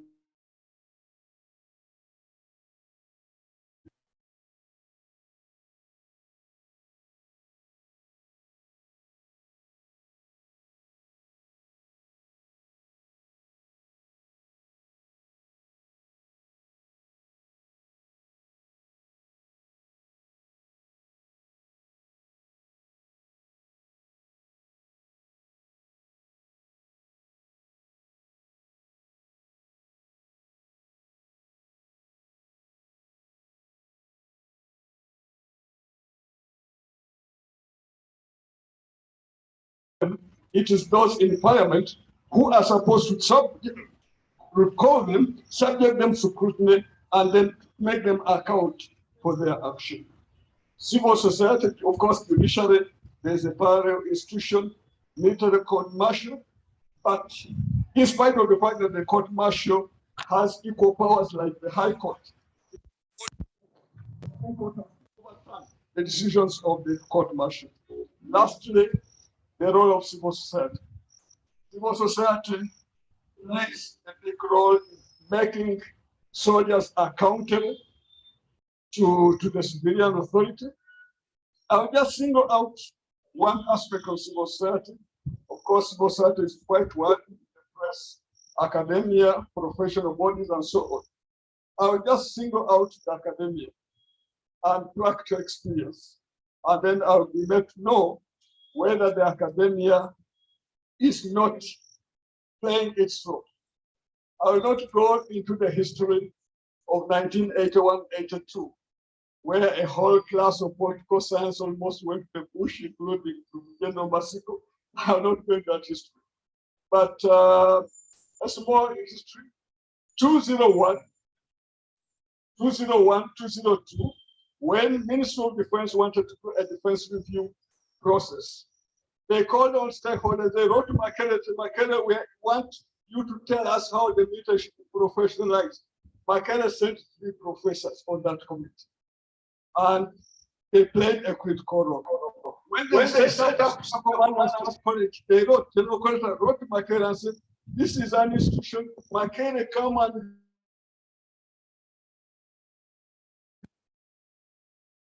civilian. Thank you very much.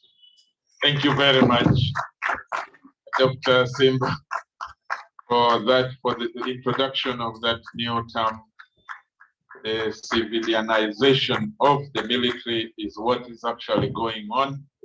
On that note, I need to come back to the affirmative side. I want to actually let me start from asking the affirmative side. I want to start from picking from what Professor Jjuuko said. A fundamental point he made is the distinguishing of militarism from soldiering. Dr. Sali, Brigadier General Kulayigye, and Major General Masiko. This is for you. And I will want each of you to make a 1 minute or 2 minute comment or rejoinder. Professor Jjuuko says there must be a distinction between militarism and soldiering, that many soldiers are ready, professional soldiers, he says, are ready to subject themselves to civilian authority, whereas there are many civilians who actually are not ready who actually promote militarism. To what extent do you agree with that? And do you think that the issue that is now being discussed is part of the misunderstanding of those two terms, which form important basis for our discussion this afternoon? Let me start with General Masiko and then go downward. Just 1.5 or 2 minutes. Your thoughts on that, and then I will come. Once the three are done, then I will come back to the negative side. I want to comment on your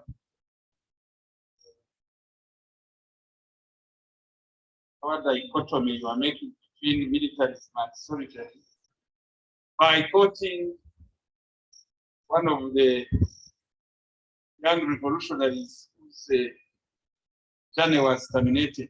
He once said, a soldier without an ideology, the potential criminal.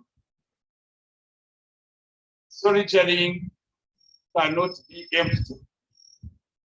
And when I was making reference to our doctrine, you clearly saw that the UPDF as a military is not just a soldier that is empty. So you may wish to keep making that distinction, but I think a soldier who is not a potential criminal ought to have a mission, ought to have an ideology. I rest my case. Thank you, General Kulayigye. Your thoughts on the same?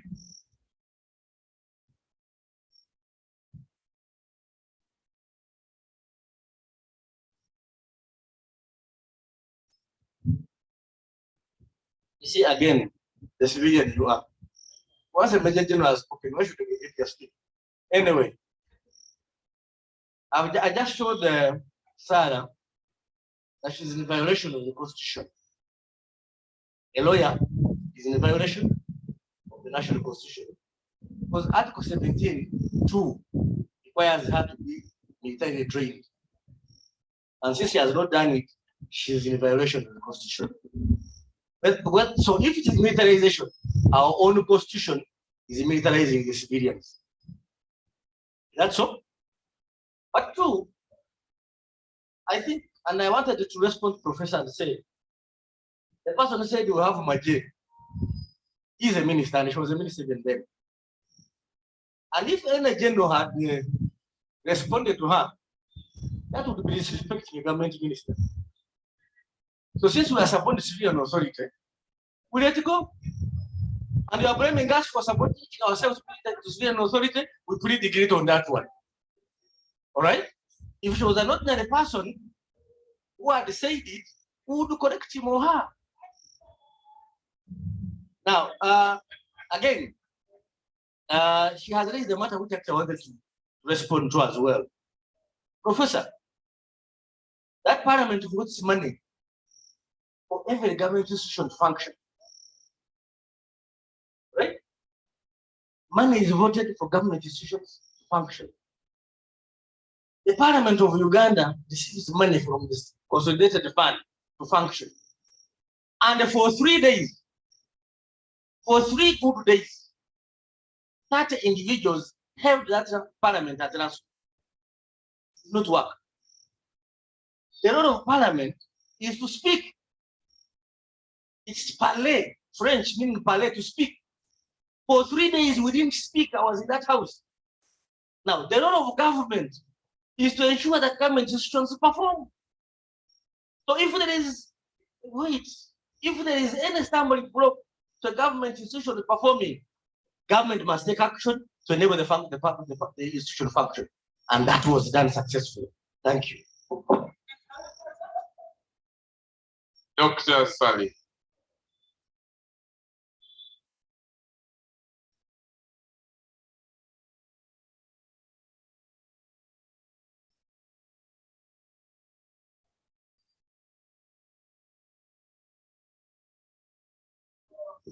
Thank you, moderator. I think my senior Professor Jjuuko, being a lawyer, knows that the one who makes the statement has the responsibility to make the distinction. He gave the distinction between soldier and militarism, so it was upon him to give the distinction. He did not. Okay, but having said that, okay, let me just talk of what people call a soldier. In this case, a professional soldier. Even from a liberal point of view, of course, professional soldier comes from the word profession. And there are four elements of a profession. One, does somebody have the skills to do his job? Yes or no? If I'm a professional teacher, do I have the skills to do the teaching? So that's question number one when you talk of a professional soldier. Do they have the skills to do their work as soldiers? I said they do. Two, esprit de corps. Do they have a distinctive character which distinguishes them from other professions? They do. Number three, which is debatable historically, there is a school of thought which says a professional soldier must be apolitical. UPDF has made it clear that UPDF is not apolitical. They are supposed to be ideologically conscious. And even from a liberal point of view, Clausewitz, who wrote the book, The Art of War, says war is a continuation of politics by other means. So anybody who assumes that you can have a soldier who is apolitical is dreaming. It has never happened. War is politics. Soldiers are political actors by other means. There is a question here from Osolwa. He says, and this is coming from online. He says, why should the military be civilianized if the purpose for civilization deal in civilian matters? I guess it would serve better just to cooperate with the civilians, but not to replace the civilians in civil matters. You want to respond to that, Doctor? Yeah, civilization, of course, I'm sorry to mention, first of all, the distinction that the soldiers have to be distinct from the rest, and therefore they have specific roles they should play apart from those roles performed by civilians. He says historically that distinction is becoming closer, with soldiers acquiring civilian values and responsibilities and the other way around. It's not a question of, let me just start. Some of these things you are raising instance, which I did want to avoid, I wanted to tell you. But let me just introduce a debate, which at times called for these soldiers to come in. Why is road construction in Uganda, which we civilians handle, is 4 times the cost of road construction in the rest of East Africa? You have always said it's about compensation. Compensation, Rwanda, it is cheaper, yet is more landlocked than Uganda.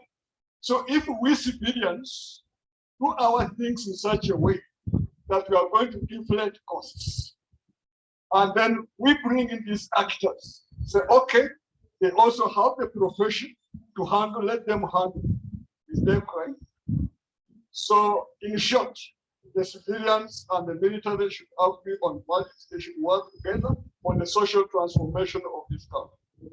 But just one moment before I leave, there's this increasing debate, not increasing debate, of, I think it was also mentioned, soldiers in the police. When the Uganda police was celebrating its 100 years, I got the opportunity to be part of the team which wrote the history of the Uganda police. 80% of the inspector generals of police from 1902, 80% have been people with military background. You can go and cross-check. 80%, you go and get the statistics. You can even Google the police commanders from 1902. today.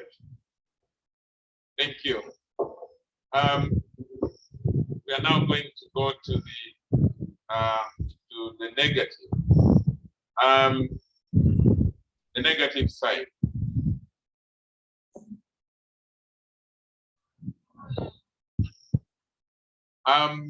Sarah, Council Sarah, and the Council Professor of Law, Professor Jjuuko. Your colleague on the panel raised about 6 issues as evidences of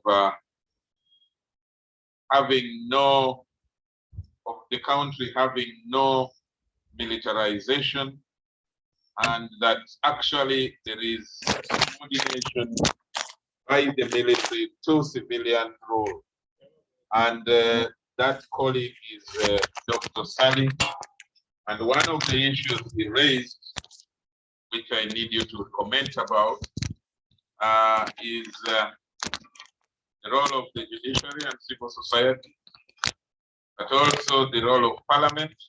He enumerated that the functions that parliament undertakes, especially on appropriation and oversight role, subordinating themselves to the committees of parliament.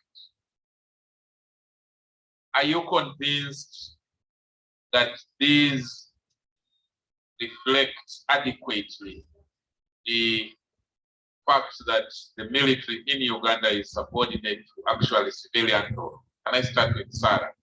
Or you think that there is still abuse, that something is not being done right, that you feel that perhaps this is just one of those few cases, but there are many other major deviations? Thank you, Mr. Moderator, and panelists and participants present and online.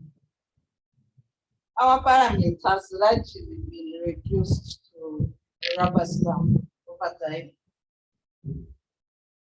Case in point is the fact that all the reports of the Public Accounts Committee, all the reports, including the special report on Bank of Uganda, the special report on abuse of COVID funds in the first phase, there is no action that is taken.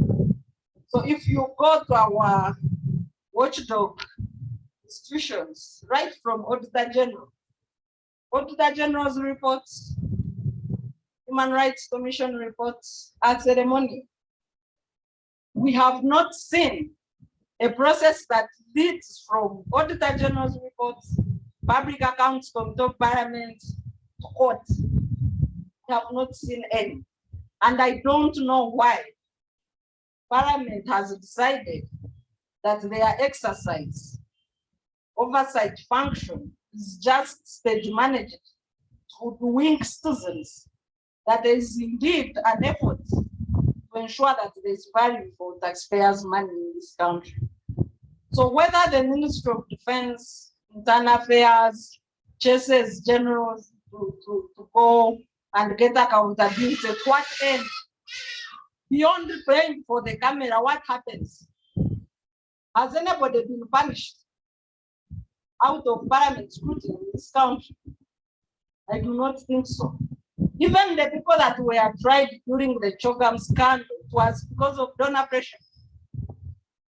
So long as we have no effect, including in Yoga, we saw people 75% of money, the so-called Nabanja money, 75% of the yoga money, COVID money. Of course, there is a narrative that the army is not corrupt.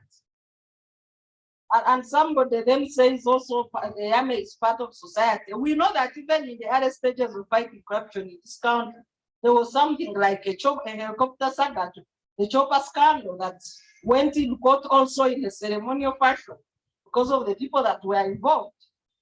We had the scandal of uniform procurement for the army. We have had a scandal of helicopters that crashed in Nairobi, in Kenya, over the hills that were substandard. So these are procurements by the army. We cannot say maybe they are not so much corrupt like UNRWA or others, but they are corrupt and there is evidence to that effect. So to me, I think that largely the role of Parliament is just a spectator role in our governance. Let me compare with Tanzania at the time of, towards the end of President Chikwete's presidency.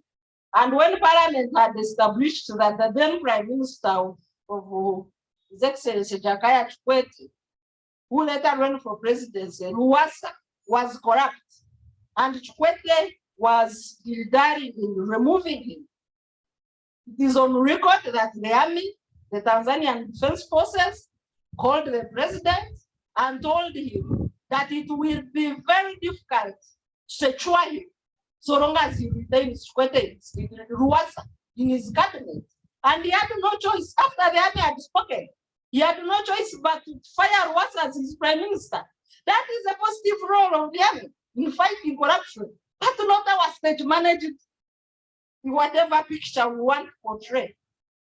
There has also been debate that the army is key for socio-economic transformation and an example of procurement and road construction even.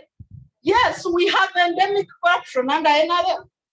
We have the untouchables that however scandalous they might be, they will still appear in cabinet, they will still appear and nobody will do anything to them. And then we have the unconstitutional body pretending to fight corruption from State House. So we have the vulgarization of the fight against corruption in this country. And it starts to the political party in power that the UPDF is rightly leaning to, and they no longer have shame of being partisan. In the earlier days, they tried to be professional. But these days, they are shamelessly partisan. And as we talk about the socio-economic role, the socio-economic role for who? We all know that even for ordinary people, if you are regarded not ill, you cannot be a beneficiary of these programs that we said the army is promoting. I'm sure you have relatives that have told you, I was not in the yellow group. I have a family which is largely yellow, with my parents being chairs of historical committees, having been pioneer UPM and NRM leaders in Usheni district. I know what happens in NRM. I know that most of these services that we call national, that we parade here services promoting socio-economic transformation, are partisan and are for patronage benefit. That cannot be the benefit of Uganda, I submit. Thank you. General Kulayigye, you will have the benefit of response after Professor Jjuuko. Thank you very much. On Parliament, a couple of things that can be said. One, first of all, the army should not be in Panama. It has no justification. Otherwise, doctors and other professions should be there. But secondly,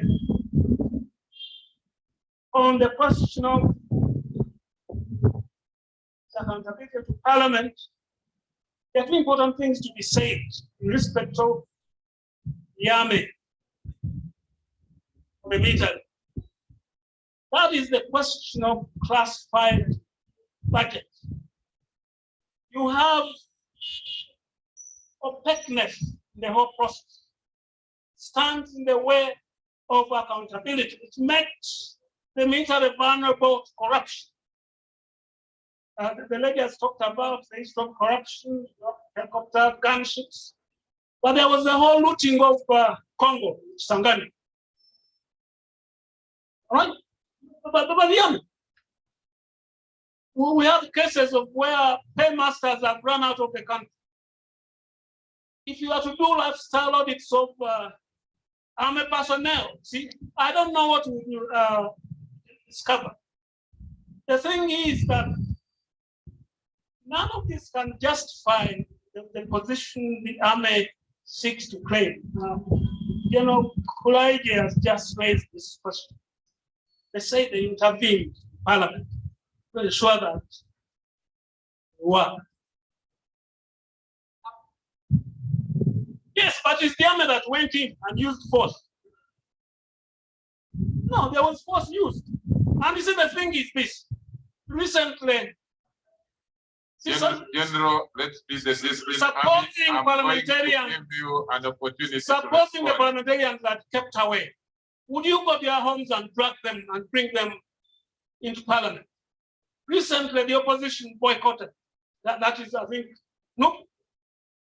So are you suggesting to us that the executive would mobilize the army to haul these parliamentarians out of their homes? Who gave government, even the executive or the military, that power? The bottom line is this, ladies and gentlemen. You see, we have a dysfunctional state in this country today. It has created a crisis. That is what the military is intervening to in terms of its deployments. Now just think about it. We train very good doctors today, but the state of health is very bad. We train engineers, but you know that the state of roads, buildings, and so forth and so on are collapsing. We train a lot of good lawyers, all right? But have heavy case backlogs, right? You have rule of law in this country, in spite of the fact that we train all these lawyers. We train very good teachers, they are professionals. But look at the state of education. So this is dysfunction. Now, are we going to suggest that the army is going to be deployed in all these areas in order,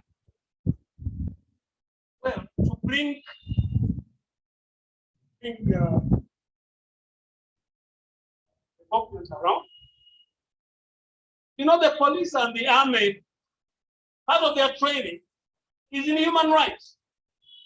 But you can see the horrendous abuse of human rights by the army itself, by police.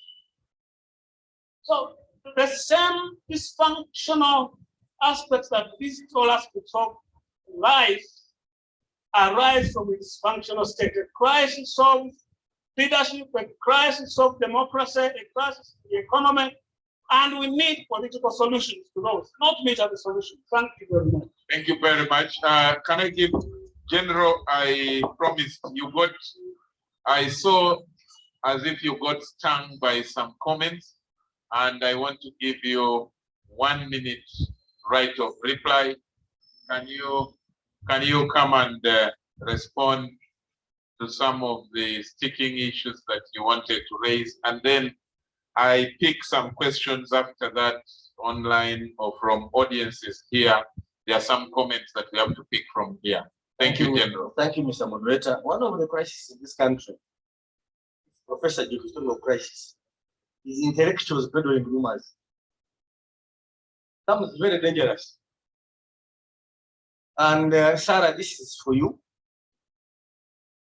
The helicopters that crashed in Kenya did not crash because of technical mistakes, pilot error.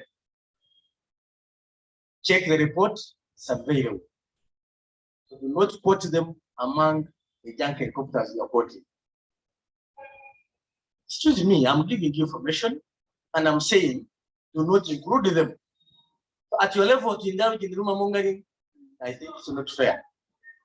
Yeah. Two, Professor Jjuuko, maybe I may remind you the incident at Capitol Hill in the United States of America. The problems were not solved by the police. The military entered Congress after the Senate building to unblock a blockage. What was done in 20?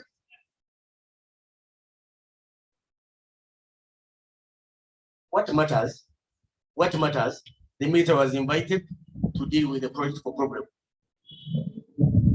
And I did mention to you. And by the way, if you want, I can give you details because I was in the house when it happened.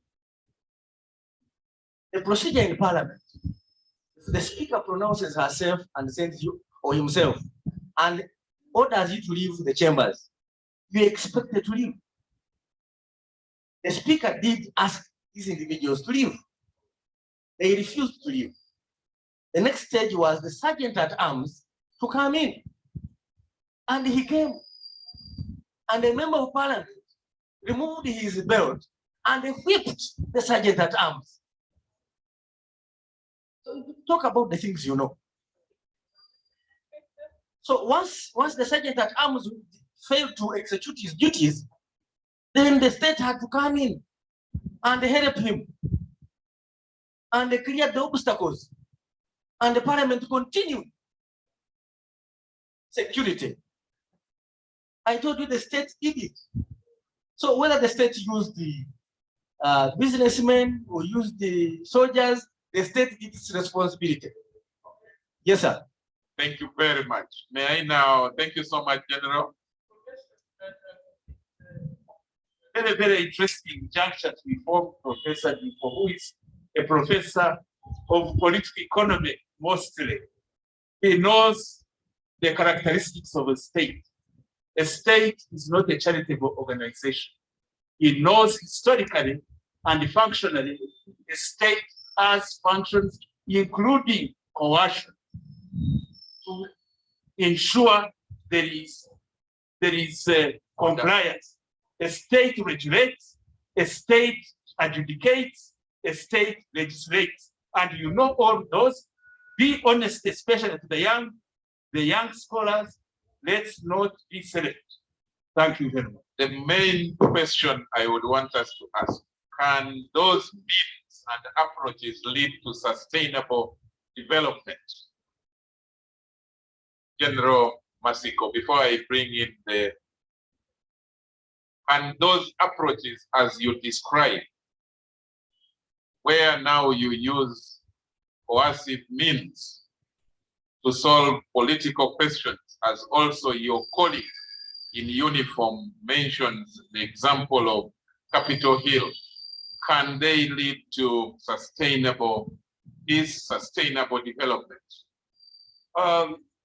Unfortunately, really we need to at times be technical and be scientific. We already know the nexus between stability and functionality of society. The state emerges historically to ensure there is cohesion in society. Minus a state, you have a condition of anarchy. So if you are proposing that anarchy is better for development, then I can excuse you.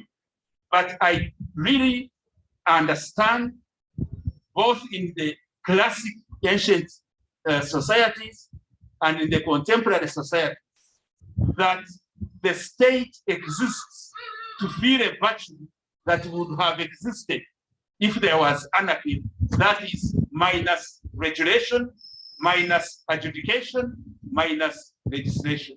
So you cannot transform, you cannot develop in a chaotic, anarchical situation. Okay, thank you very much. Someone called Musolwa says the military goes through a process, that's online, that the military goes through a process which is training in order to get out of civilian life. They should therefore get back into civilian affairs only by retiring from the army. General Kulayigye respond to that. May I repeat? That the military goes through a training process in order to get out of civilian life. The only way they can therefore get back into civilian affairs is by retiring from the military. Maybe I better help our audience and delve into some history. in 1.5 minutes. Yes, sir. Check all the developed societies, their background.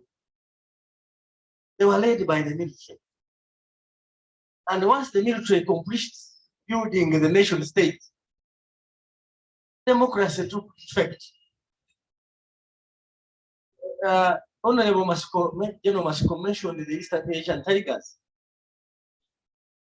Even now, those who are on social media, a video of Uganda is still being circulation, where he's saying, even if you are putting me in the grave and something is wrong, I will get out. Check how he led Singapore from the third world to the first world. Democracy was not the first thing he addressed. You must address the social basic issues. So the military, because it is trained indeed to be organized, 1. 2, to work as a team, as Dr. Simba mentioned, they split the core. We deliver faster than the civilians. 3, if you are given an assignment, don't go into debates. My rights, I don't know what. Your rights when people have jiggers.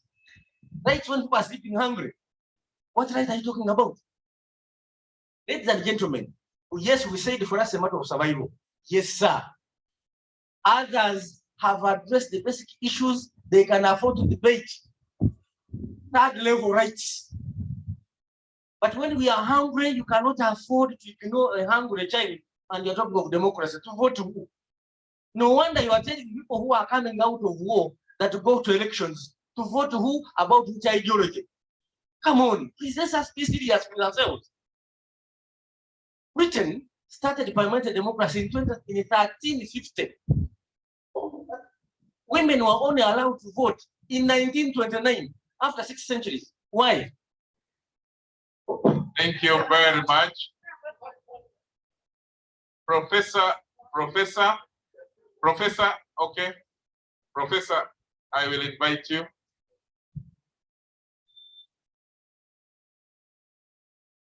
Immediately after Professor, I'm going to give about 10 minutes to the audience. So prepare the questions, they must be short. We need to get out of here shortly. Chair, I hope that gentlemen from the military, one affected militaries, but I think I'm wrong. See, we have a very serious situation. Here is the army telling us it can deliver the book to the people as a matter of what it is. And for that, they are ready to benefit. The parliamentary matter, they are ready to intervene. Although it would be so easy for the speaker to adjourn parliament and say, we'll come the next day. But the gentlemen from the army see it as their role to intervene. General Masiko, yes, learned that the state has a coercive aspect to it. But he has forgotten that we are supposed to have a democratic state. Okay, and that the people are sovereign. And that democratic procedures in this country are provided for. We cannot accept militarism, moderator, in the name of development. If the point about Singapore that is being made, that the lack of democracy is correlative to development, or that the lack of democracy has a causal link to development. You see, I don't know what point that is being made. If that was so, countries like Uganda, see, would be the most developed countries in this on this continent, because it has been under dictatorship, especially anti-dictatorship, you see, from the time we got independence up to this evening. But you can see that there's no development whatsoever. So if the sighting of Asian tigers, but especially Singapore, was to underline the point that dictatorship can deliver development, that is counteracted by Uganda. and other dictatorships, which are still economically and socially so backward, in spite of the dictatorship that have been consistently applied on the people through all the great decades of systems of the country. Thank you very much. I saw a hand there. Kindly come to the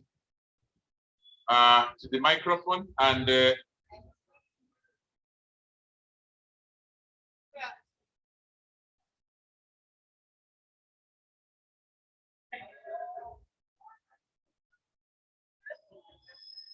and it must not be lost on the audience here that actually the senior military men are under the subordination of civilians here who are in charge of the microphones. Yes, tell us your name and in 30 seconds, your question or comment. Yes, Charles, I'm Dr. Sadiq Kasim. I work as a Deputy Director General in charge of Agricultural Technology Promotion at NARO. I'm representing Dr. Gona. NARO is a key stakeholder in this discussion. And my purpose of coming here is not to ask a question, but to provide a way forward in my own thoughts. Please do. First of all, I thank the organizers under the leadership of the Prof. Makerere. The two colleagues, the two sides presented very, very good views of discussion, and I'm very happy with it. When I came earlier, Sarah asked me a question. I said, the discussion of today didn't need two extreme sides. We needed to see how best we harness our human resource in UPDF in development. How best we harness the human resource in the UPDF or in the army in development. How best we harness, how do we make use of it? Because we are not able to go about it. There are some instances where they come in to intervene when necessary. So it means that the instances where they have to come in when necessary will always occur. I'm a Ugandan.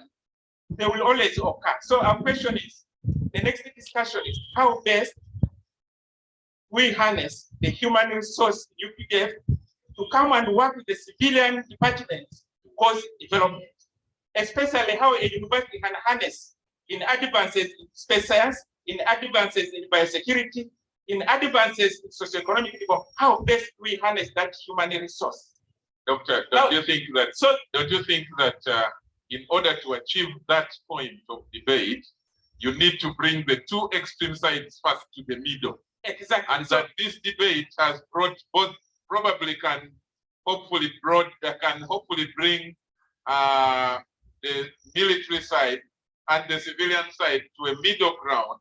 Yes. And then we start discussing how do we now work together. Exactly. Can we achieve that? It is possible because as NARO we work closely together with the operational operation officers. And there is no subordination in any way. For now, even I can call General Sali and say this Kulayigye is ABCD because we look at self at the same parallel level. There's respect. Today there's a major in my office under my directorate of technology promotion. I was a district units coordinator when the operational operation officers were being deployed. There was a reason for the deployment. And for me, that time I welcomed it very positive. Because I saw there are some weaknesses that will require the intervention.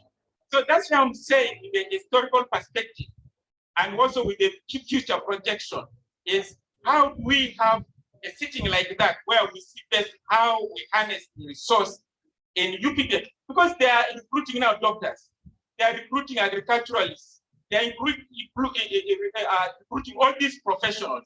In the case that there is peace, how do we pay these people salary without doing work? We should look into a way forward. How do we work together? How do we harness that human resource? So that is my talk. Thank you very much. Thank you very much. I saw those two hands. Just very quickly, I'll start. That's a good point, Doctor. Let's have.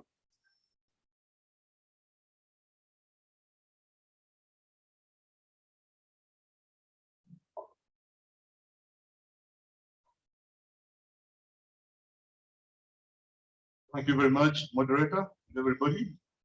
Thank all the panelists. My name is Kayunga Prudential. I work for the Intelligence Council of Uganda, and I'll be living in my Secretary General. Now, Professor one time, simply to argue that the military are having control. My question is, how to say, it is argued in some quarters that it's lack of political will. I was paid to fight corruption in Uganda. Now, when the military come on board, people from experience, we left the political will to fight corruption against the military corruption. Thank you. Thank you very much. Let's have the other participants. I didn't see the hand of any lady. Oh, Dr. Zahara has raised her hand, but let's have the gentleman. Thank you very much. My name is Kevin Bakulumpachi. I'm from Advocates for Natural Resources and Development. My question would be to the good generals. If the argument is the army comes in to help with development, is there a strategy to eventually demilitarize so that you withdraw from the people? Because like you quoted Lee Kuan Yew of Singapore, he said the best way you can determine your success is if you have an exit strategy. Does the army have any strategy to say, if we've empowered the agriculture sector, if we've come into the mining sector, we are going to leave it like this and let the people carry on from there, because it is just increasing by the day. Many more sectors are being taken up. So I think if we are saying the army is helping to develop, we can only determine if you can leave these people to do their work at the end of the day. Thank you very much. Dr. Zahara. Thank you very much, moderator, and thank you, panelists. My issue is similar to what the last presenter has just asked. My question is, when or where is the end state? Where is the exit strategy? We seem to be seeing a growing, more visible active role, from OWC to roads to hospitals. So where are we going to end? Okay. So that is my question. Where do we envisage the end state to be? Can I request General Kulayigye to respond to those? Because General Masiko is still around. Let me ask General Masiko to respond to those questions, but also look at it from what General Kulayigye said earlier, that this is an operation. Are all operations endless, or they have exit strategies? In the workings of the military, there are different levels. You have a campaign level, and the campaign level is from A to Z. But within a campaign, you have operations. And in that respect, what is the end state? I thought I've referred you to the document of the doctrine of your army. And the end state is clearly stated. Our strategic goal is a qualitatively new society. We are looking at a new society, middle class, skilled working society, and knowledge-based society. In that type of society, the interventions will be different and the operations will be different. So if you want to understand the workings of the military, then remember that there is, since you've taken us to that level of the end, the campaign or the strategic objective is the metamorphosis of our society. And we think as a military, as an army whose history is liberation, is emancipation. Because you should not ignore the fact of the character of the military you have here. We are not an imperialist force. We are not a mercenary force. We are a force oriented to salvation, emancipation, and transforming our people from backward into a prosperous society is a grand mission. So we need, as an academia here, really not to lose focus on that existing stated objective. Thank you. Lastly, the corruption is the army immune to lack of political will.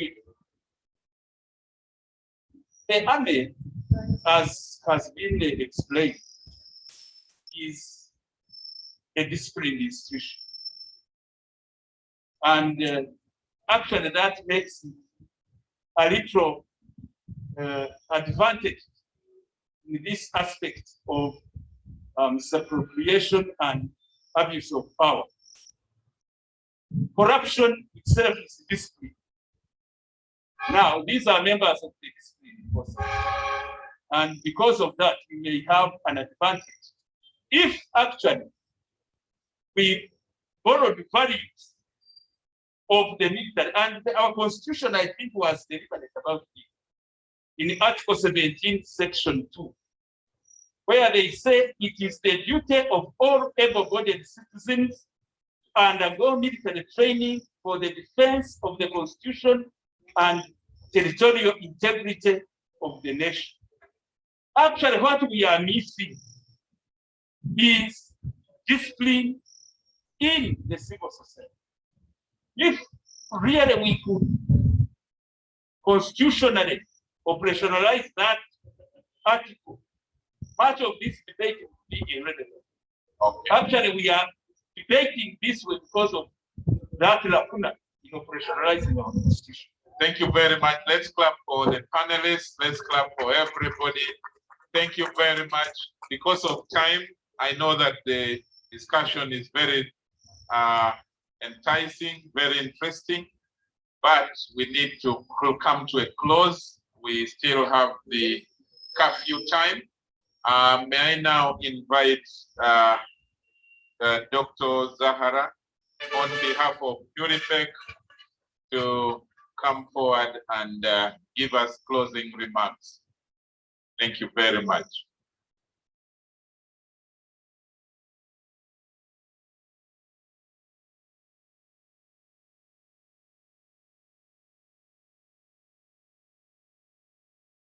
Very much, Mr. Moderator. I hope that you agree with me that we wanted more of the discussion. I stated at the beginning, ladies and gentlemen, that we hope that from this conversation, we'll be able to get more qualitative, more empirical, more open discussions about the place, the nature, the role, the scope of the military in Uganda's development. We asked ourselves the question at the beginning, is human rights destructive to development? What is the role of the army in development? What are the implications to security, to peace, to growth and development? I know that within this time, this limited time, we've only scratched the surface. As researchers, we have been prompted now to go back, look at our findings, look at our studies. At least on my own part, I believe that some of the information that we have here will prompt us to look more carefully at the research and the findings that we have. So I'd like to thank very much the panelists, both the ones on the affirmative and the ones on the negative side. We designed this program intentionally to be able to bring out those open and honest discussions. And I must say that I have not been disappointed by the panelists. Thank you very much, Ms. Sarah Bireete. Thank you, Professor Jjuuko. You surpassed our expectations. and you held on very well. Thank you very much, Dr. Simba. Thank you very much, Major General Masiko and Brigadier General Kulayigye. We did achieve what we aspired to at the beginning, and we shall just add on to that. I would also like to say that this is going to be, it's not going to be the last of this kind of conversations. As a School of Law, we hope to get a student, a law graduate that is more sensitive to issues of concern to their society. And we are increasingly seeing, different stakeholders coming to the development angle, the UPDF. Of course, we also train for the UPDF. So I hope that our students have benefited from this. I would also like to thank very much our online participants for your active participation, for your engagement in this session. Thank you very much, the panelists. Thank you very much, the persons who have attended and sat through this. You don't take your time for granted. Thank you very much for your engagement. Before I hand over the mic back to you, let me also thank you very much, Mr. Charles Odongtho, for the very able moderation. We are not disappointed, and we knew that you would deliver accordingly. So this is the beginning of many beginnings, and I hope that we'll be able to continue this kind of conversation. We need to be able, UPDF, we need to be able to reach out more. We are happy about this engagement, and I hope that we can be able to continue. So thank you very much, and please give our regards to your bosses. Safe journeys, everybody. Please observe the SOPs and be mindful of the curfew. Thank you very much, and have a good journey home. Thank you, Doctor. Let's clap for Dr. Zahara on her behalf and really representing all the organizers. Thank you very much to the participants. This discussion is going to be continuing online at hashtag HURIPEC Talks. Hashtag HURIPEC Talks. So go on that platform, especially those who did not have the opportunity to ask questions or make comments, and drop your comments there. They will be taken into account. Thank you very much. God bless you all and take care. Bye-bye.